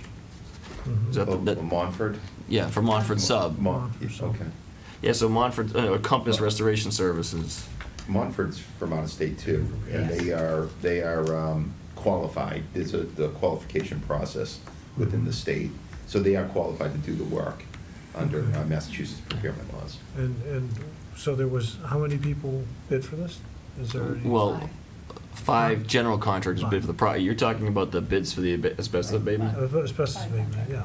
Yeah, it was For the additional asbestos abatement, or the filed sub bid? There was no, in this case, it's not a filed sub bid for asbestos abatement. The contractor hires, the general contractor hires a subcontractor to work under them. So it's not a competitive bid, so to speak. It is his contractor or his subcontractor that does the work. All right. In this case, we reserve the right to hire our own contractor and get our own proposals. But when we received the proposal, it was evaluated by the environmental engineer for Weston Sampson, Yeah. Craig. Craig Meyer, yeah. Yeah. Right. As well as the OPM and the rest of the team, and everyone felt that the proposal was a reasonable proposal based on their knowledge and recommended that we move forward with it, as well as, and that was a recommendation of the Permanent Building Committee. And I hate to to nitpick, but, you know, in terms of equipment, they have down $125 a day for a generator. And to me, I would think a generator would just be something that they would bring to the job, wouldn't charge us an extra $1,100. I mean, I don't know. Is this, am I just being nitpicking or what? Just, Yeah, I know in this case, we're looking for some additional work as well. We gotta hire, we have to establish perimeter air monitoring stations, and, you know, they said, you know, power's cut off right now. There's no power there right now, and they don't really have a need for temporary power. So they said, anticipate bringing your own generator if we don't have one. so, but you would think a company, if there's this experienced in this field, that they would have their own generators. Not necessarily. You know, I guess, I don't know. So Tom, my response would be is that one of the issues with major construction like this is change orders, where you're to some degree at the, I won't say necessarily the mercy, but at the response of your general contractor for the change orders, and your job is to keep those change order costs in order. And I think what I guess I heard from Wesson and Sampson is that somebody reviewed this change order cost and believes that it is in line with what others potentially would bid for it. But there, you know, that's, So there's two- is that a two fair approaches. statement? Yeah, That is fair. There's two approaches, time and materials. So they go out there and we have an estimate of what they're gonna do, and then they just spend the amount of time that they're gonna spend doing it, and then the materials that they need to do it, and it all gets passed through plus a markup by the general contractor, and then they drive the ACM to a landfill, and then they get bills of lading and weights and things like that, and then you get the bill for that with the markup. Or you can do a fixed bid amount, which is what this is. So generator or no generator, it's the same price. And we thought, because of the quantity of it and where it was kind of scattered, we were looking at a time and materials basis, which was really a great deal of uncertainty for the project, because you don't know where that's gonna end. It's, I think, a little more difficult to monitor. But they came back with a fixed fee proposal, which, again, the OPM and Weston Sampson, the Permanent Building Committee, felt was a better deal, if you will, for the town. And safer, And safer. Tom, does that answer your Less question a little bit? yes. Oh, no, I It feel doesn't like necessarily make you the feel answer- better, but it answers it. No, oh, yeah, that does answer. It's a Okay, fixed bid, so- So we yeah. need to I- qualify that it's only what is visible. Right. Yeah. Yeah, So that it's I- only what is visible, so they could go to stockpiles, remove what is visible to grade, but then determine that there is an additional asbestos material that was buried, and there would be an additional change order request at that time. So I have two questions, and it's not necessarily for you folks as much as it is for the board or for Stephen, and that is, in a former career, I worked for a major Mhm. Fortune 50 chemical company, and I think I know a little bit about environmental waste and training and things like that. And so one of the things I do understand is that there is no statute of limitations on environmental law violations. And although some of this asbestos has been noted as in the construction of the building, in that layer that Stephen called asbestos-containing material, ACM, in the tennis courts, some of this is not in that area. It is what I would consider to be scattered Stockpiles. around, stockpile, whatever you want to call it. Stockpile. And I guess my question is, you know, even if the town had not bought this site, the prior owner has some liability for that material. And I guess, Stephen, the question is, are we tracking this abatement cost, separating what we took on when we bought the building in the layer that's in the tennis courts that you knew was there, or even if you didn't know it was there, it's part of the building we bought, and what I would call is an environmental damage to the site that we're now paid to clean up that somebody else caused. And I'm not trying to assess blame, I'm not trying to, just how do we separate out the cost of those two components? Because in my opinion, and it's only my opinion, and I'm not an attorney, but there is no statute of limitations on environmental damage, and the prior owner has that liability, should we choose to go after it. And I don't even want to talk about whether we're going to choose to go after it, whether, you know, if we should choose to go after it, that I think we can do another point, but we need to track the two separately, in my opinion. Well, the work is being, let me answer your question. The work is being tracked, the change order will be tracked separately, completely. the abatement that's part of the base bid is a part of the base bid. That was known, and we knew that before we took possession of the building, I believe. No, We did not do the, no, there was no, And you didn't have access. we didn't have access. Oh, Right. the access that was granted was under the provision, we can't do any analytical testing. however, we have engaged our counsel that's managing this part of the transaction when we discovered the additional asbestos. And so that part of the process that kind of tracks all of that for a future discussion about property value and liability is already, that process already started, but there's probably better discussion for an executive session. And that's fine. My only question was tracking the cost of abating what's in the building versus abating what's not in the building, because our liability isn't, I'm of the opinion that the former owner's liability includes what was outside the building, and that you can't walk away from because you sell the property. Or what you were allowed to access, right? I mean, were you allowed to go into the building to test? No. No, we were Allowed to go in the not. building, but could not test. No, right. So, right, yes, they are tracked separately. Change Okay, order that's- one that's will be all. a separate tracking item Yeah. in the job log. Marie, I'm sorry. I'm worried that's not going to be enough. I know enough environmental law to be dangerous, and we're talking about possibly illegal disposal of the hazardous material. And so I think it's worth it if we could ask our attorney to speak to an environmental attorney about what steps we might need in the way of paperwork and preparing, and whether it's going to be something we're going to use now or use in the future. It just might need to be saved in a certain way, so if you could I just. think we're covered. I think we're covered. You are. Yeah, I do. I'm 100% confident we're covered. And the other thing is, again, I mentioned this last time, this isn't like a spill where, there's Right. testing and things. Like, if this was like a major spill, like a plume of, contaminated material, like contaminated chemicals, then I think we'd need some higher end No, what we're representation. But this is talking- just chunks of cement or This chunks is- of asphalt. Yeah, we're talking about being disposed of, possibly hidden around the property. Yeah, I mean, I think we did talk to council about it, and I think we're fine. Okay. That's fine. Thank you. On a different but related topic, this request for a change order, I'm just going to hand something out, brought to mind to me the change order process, and I drafted something, I reviewed it. Actually, It's one Richard Foster is, the one for Debbie there, Richard Foster has also made comments on it.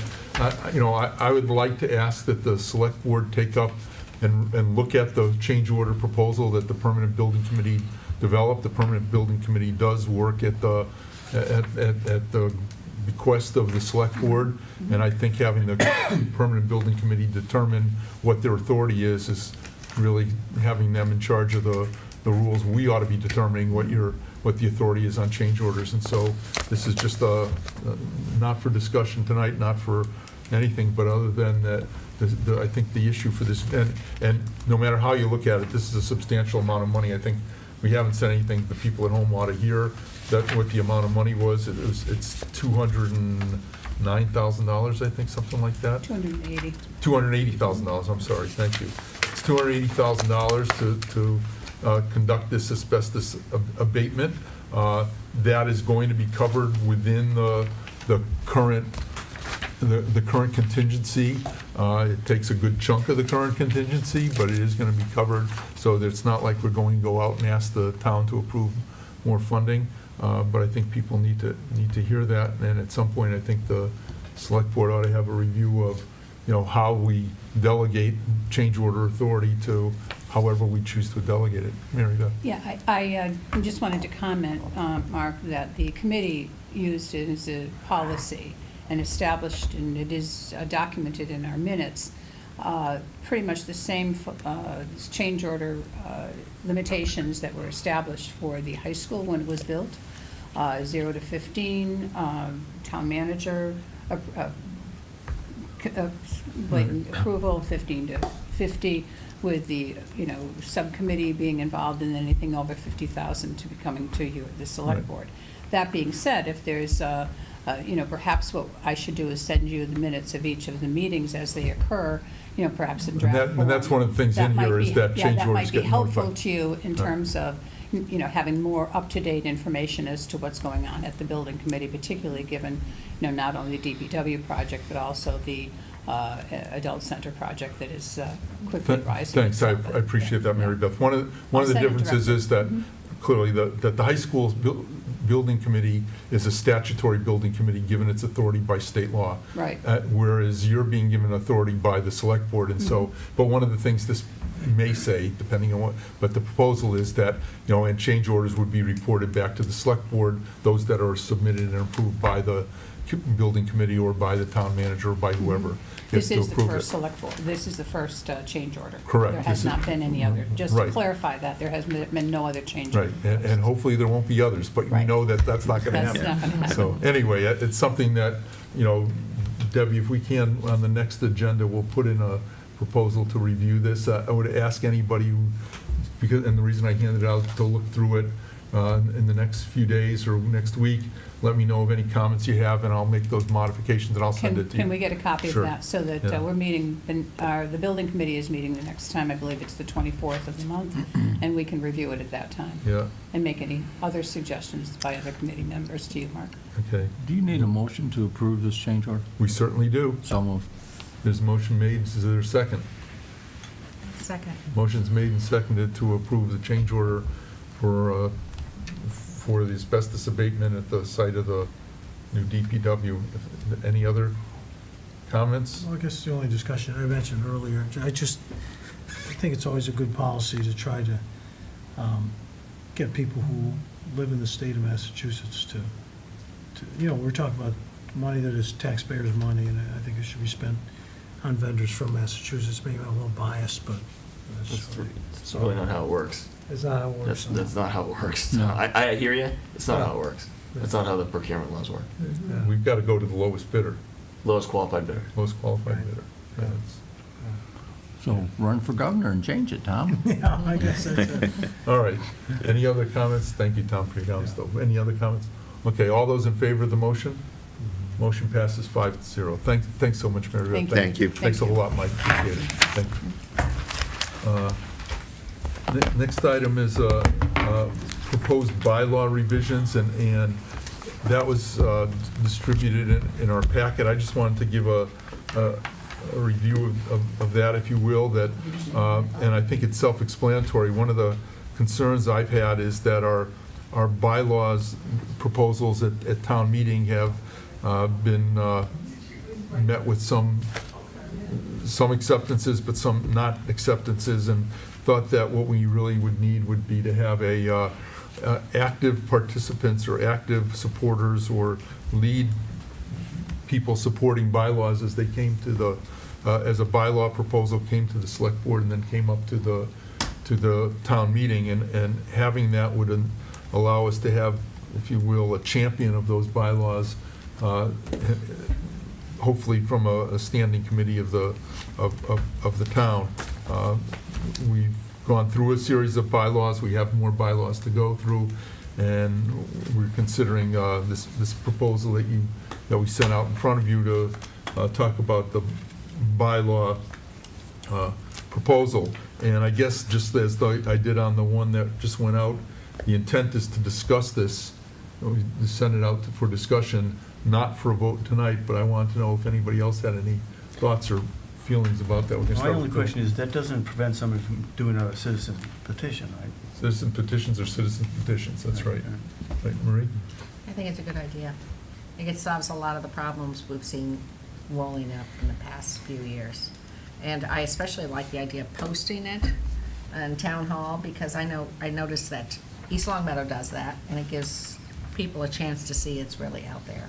I think it's better transparency. Okay. Go ahead, Tom, and then Yeah.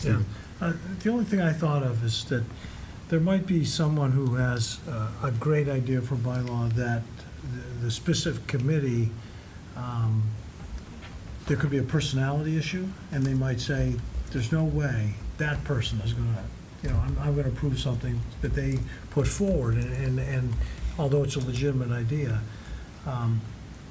So I don't know what the best way to remedy that is, but I guess one thing would be that if we said that this bylaw proposal had to be sort of approved by any select board committee, so like if it was a environmental one, but it was approved by the finance committee or something, you know, at least there'd be some committee that would sort of support this bylaw, because sometimes it just may not work with the specific committee just because of personality issues, and I don't know, when we're looking at good legislation, we shouldn't let those kind of things get in the way.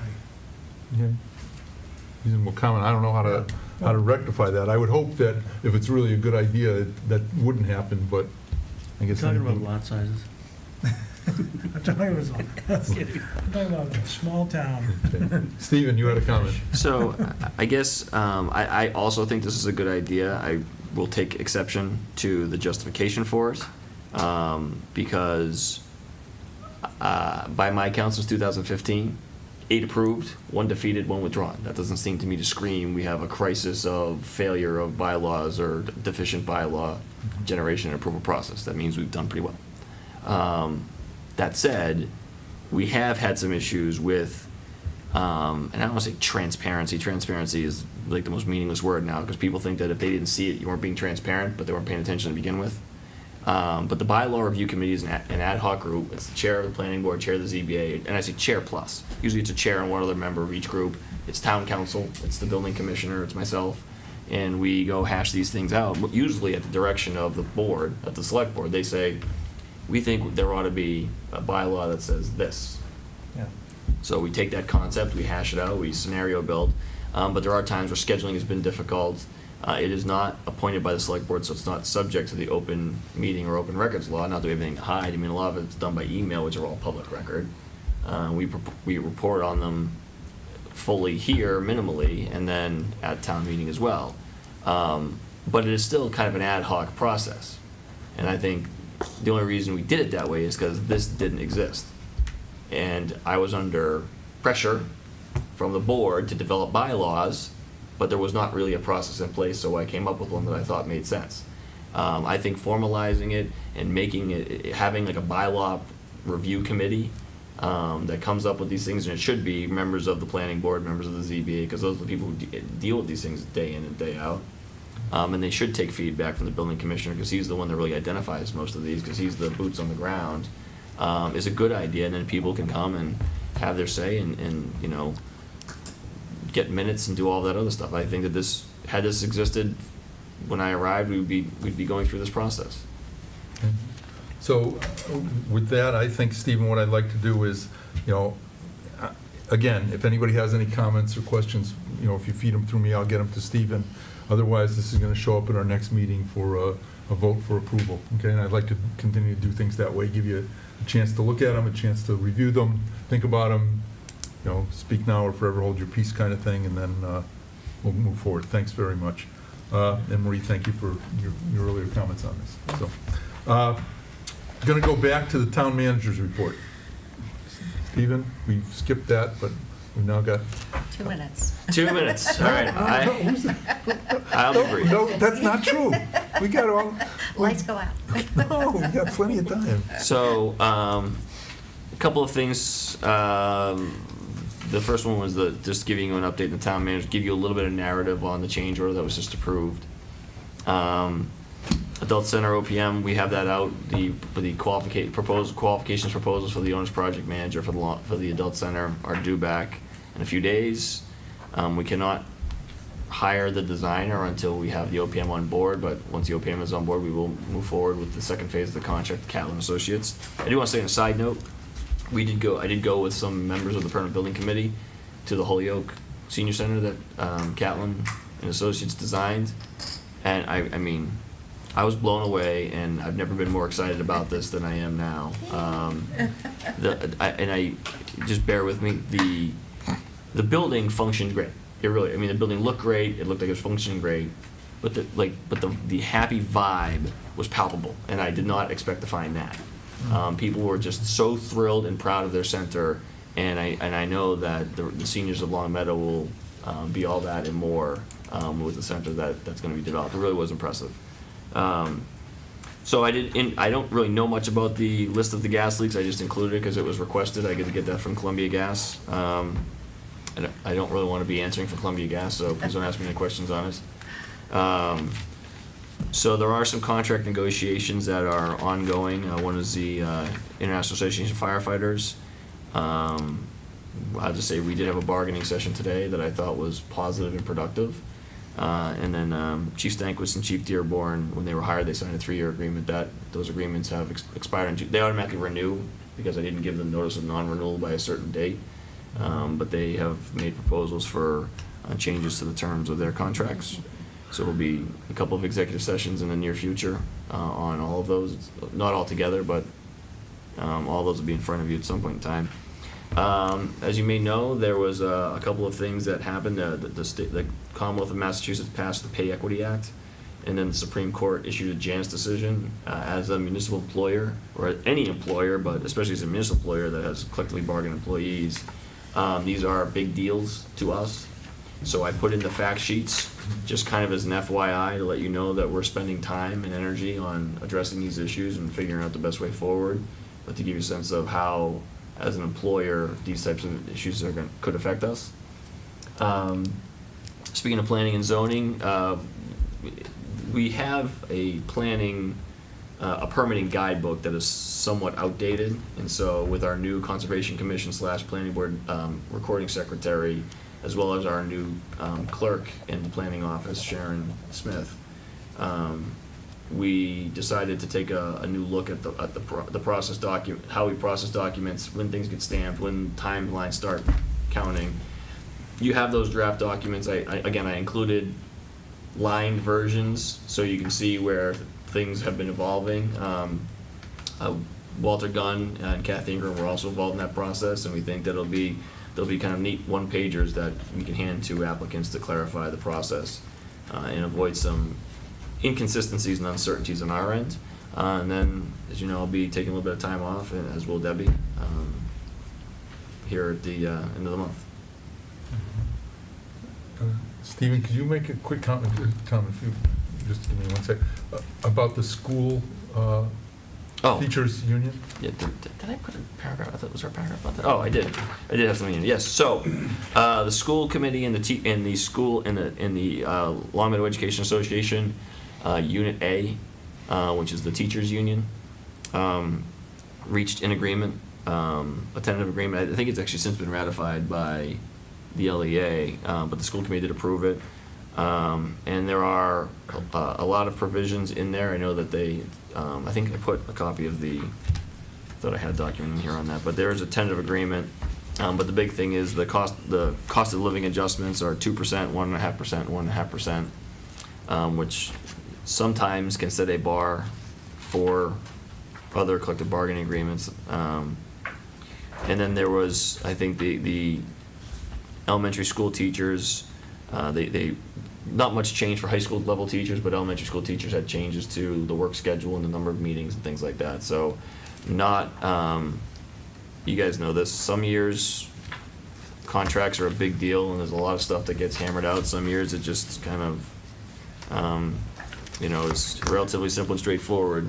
Oh, it is in there. Okay, the tentative agreement is in here. So this was, I think, for the school committee and the teachers union, this was a relatively straightforward proposal. It's 1 page. The tentative agreement is a couple pages, but some of it struck me as housekeeping. Did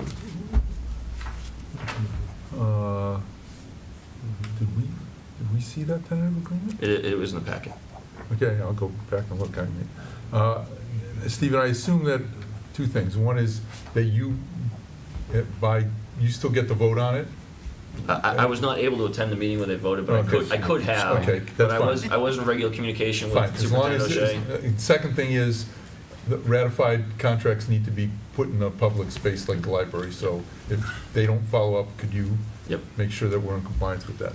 I'll put my best person on it. Debbie? Tom, did you have a question? Yeah, just, Go ahead. you mentioned Columbia Gas, and we received information, or additional questions about Columbia Gas's plans for the area.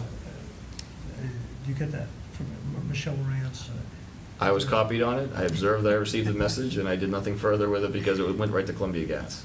Oh, one right Yeah, there, yes, yeah. okay. That- And I think they that responded sense to it her, I went right thought. to I the- thought I saw a response. Maybe. I don't know. Yeah. they Oh, you think they Yeah. responded, okay, good, Yeah. great, thank you. Okay, and Marie, sorry. Just 2 bouquets to be thrown. Sergeant Mazzaferro winning the Gold Award for Safe Routes to School. I want to say really great job. And that was commitment to bicycle and Halloween safety and the success of the walking school bus. And then I was also pleased to see that the police chief was getting together with other regional police chief, with Sheriff Cochee, and that regional incident response team or possible crisis intervention. So I'm really excited to see them working together regionally. I know that they've done that in the past, but to pull together like that for something like the incident response team is something I've really been looking for, and so I'm excited about that. So be sure to, that's another bouquet for your staff. It's really fabulous. Thank you for that. I didn't put it in here. We did get a draft report, a draft site assessment for our solar RFP to do for municipal buildings and parking lots. I had some questions on it, and so we've been trying to schedule a meeting for the team of stakeholders to get together and kind of sort out some questions, but that is moving forward. I just had some questions about some of the paybacks and things like that. I think I don't know if I forwarded it to the board, but I remember seeing that. I didn't want to share it, but there are questions I have that may influence the final product. And so rather have something out there that's inaccurate, I want to have the chance to work with the people who did the study and ask some questions first. But that is going. And based on that, also, I think that what Senator Lesser did in regards to the landfill capping could be a real game changer when we can go back and look at the solar down on our landfill, because we couldn't do that without the capping. Well, the capping is one thing, the power is the other thing. The power's not there, but that's, Well, the It's a- problem. it's a step in the right direction. The problem was, after you spend $3 million on capping, you couldn't afford to put the, so Yeah. maybe yeah. having a cap. Hopefully the governor will sign the bond authorization that will actually give us the money. Yeah, and then we could have a public-private partnership there, and We you could finally do- get that condominium solar We could farm do- you've been dreaming of, Mark. It's my dream. Speaking of solar, one more solar thing. Solarize, the Oh, joint right. effort between Long Meadow and Springfield is supposed to be having a Steve kickoff Moran's. event in Springfield. Oh, when? A good question. Oh, okay. It was supposed to be Friday. I have not received confirmation that it's Friday. I think it was, vacation schedule started to mess with it, the date landing. As soon as I get a confirmation of a date, Friday the 27th. Oh, was not the this one date. Friday. No, Friday Okay. the 27th was the date that was thrown out, but that has not been confirmed. We are trying to work with the mayor's office, and like I said, I think vacation schedules are kind of messing that up, but as soon as I know something, I'll let you know, but it's been You'll let us moving all know. over the place. Okay, Great. Thank you. Okay, thanks. Any other questions for the town manager? The last item on our agenda that we haven't covered is our fiscal year 2019 goal setting. And what I'd like to do is just kind of find out if anybody has any items that they'd like to bring up so we can start putting them on the agenda, start working them into goals. And I know Marie has one, so I'm going to let Marie start. And this is more of a, I won't say a brainstorming session, it's more of a general, give us your ideas. We're not looking for a lot of discussion here, but I hope you'll just trust me that we'll schedule them and get them into a discussion. So go ahead, Marie. Well, I think I've mentioned it on the board before, and that is I really want to see us start investing in our landscaping and our tree belts, and I congratulated the town manager as soon as I walked in today, because the high school landscaping is so much better now. And we have a volunteer who's now a seasonal worker, he was telling me, that's working on that. I'd like us to see about putting things in the capital plan, and also the sponsoring of triangles. We've talked about this for years, but we need a new sign bylaw, and to be able to do that, so I was hoping that could be a goal this year, to try to upgrade in front of our public areas, as well as get the triangle sponsorship going. That's it. That's it, wow. That's it. Rich, but as they come, and I don't mean to put people on the spot, Bill, if you have something, go ahead, or Tom, but, I'm really looking for how we can be moving forward and getting some things added to our agenda here. I don't know, Bill, if you have anything or... Not at the moment. Okay, but just feed them to me, and I'll make sure we start discussing them. And I think, as you can see, my preference is to things like the bylaw revision policy, the change order policy. Let's get them out and give people a chance to discuss them, then we'll bring them up and get it. Didn't you put out a document that showed what your anticipating agenda items were? Yes, I did, and I'll forward the agenda to you. So I'm working with Debbie and Steve. Yeah, get us an Paul. updated one on Okay. that, because that may avoid some duplication. Okay, yeah, we've got the agenda going out probably 3 months or something like that, Yeah. so we know what we're trying to do. I suppose you could add monitor speakers for this room. There you go. Yeah, okay. Yeah. And it We would also be looking- helpful for the school. Are you looking short-term or long-term, Mark? Both, primarily long-term, but if we have a short-term item, we can. I mean, Work on that. long-term being multi-year? Yeah. Okay. I mean, you got to start those somewhere. Yeah, you in do. the agenda. Yeah, what you used to say, eat an elephant one bite at a time? Yeah, so, okay, the other thing, just, again, I'm not pushing people for those goals, but please get them to me. I've got a little bit of a list that shows on the agendas, and yours will show up there too. The other thing is, we do get our board committees now, committee minutes that are distributed. So we've got the Cultural Council Charter Review Committee, we're there. The Conservation Committee generally emails them to us directly, and maybe we should just, Debbie, I'll make sure they get to you, and we'll get those out, and some other things. Okay, so last item on the agenda, subcommittee reports, and Marie. Again, energy and sustainability. Yeah. Mark really brought some interesting information to us on the streetlights, so we've been working on that for 2 meetings. We've also been working, and I think we have a draft bylaw for the plastic bag that was passed in the Springtown meeting, and the next place I understand it has to go is to the Board of Health and to the Select Board. I've spoken to Mark about having that on the agenda. Yeah, it's And on so the schedule not- now. Yeah, it's not gonna fit into our future policy bylaw, because I don't think we'll get the 30 days posting, because we have a very short timeline before Fall Town meeting this year. It's October 16th. So that's gonna be coming to the Select Board, and we're finishing up the audits, so we should have that information out on the audit of our municipal buildings. And we've been looking at a hazardous material bylaw. And this is all very much into the beginnings of it, and so that will be much later in the year before we have anything to show and discuss with the Select Board. Oh, and one last thing is that we have received that grant. The chief came and talked to us about being a MVP Community Municipal Vulnerability Plan. And he was able to win a grant from the state, and he's attended with the town manager, and I'm not sure if Paul was there too, on how to proceed with the grant money, because you have to have public forums and information before you finally put together your municipal vulnerability plan. And so he has been working on that, and he says, the chief said he'd be informing the committee as well as the select board on when those meetings will be laid out in the next few months.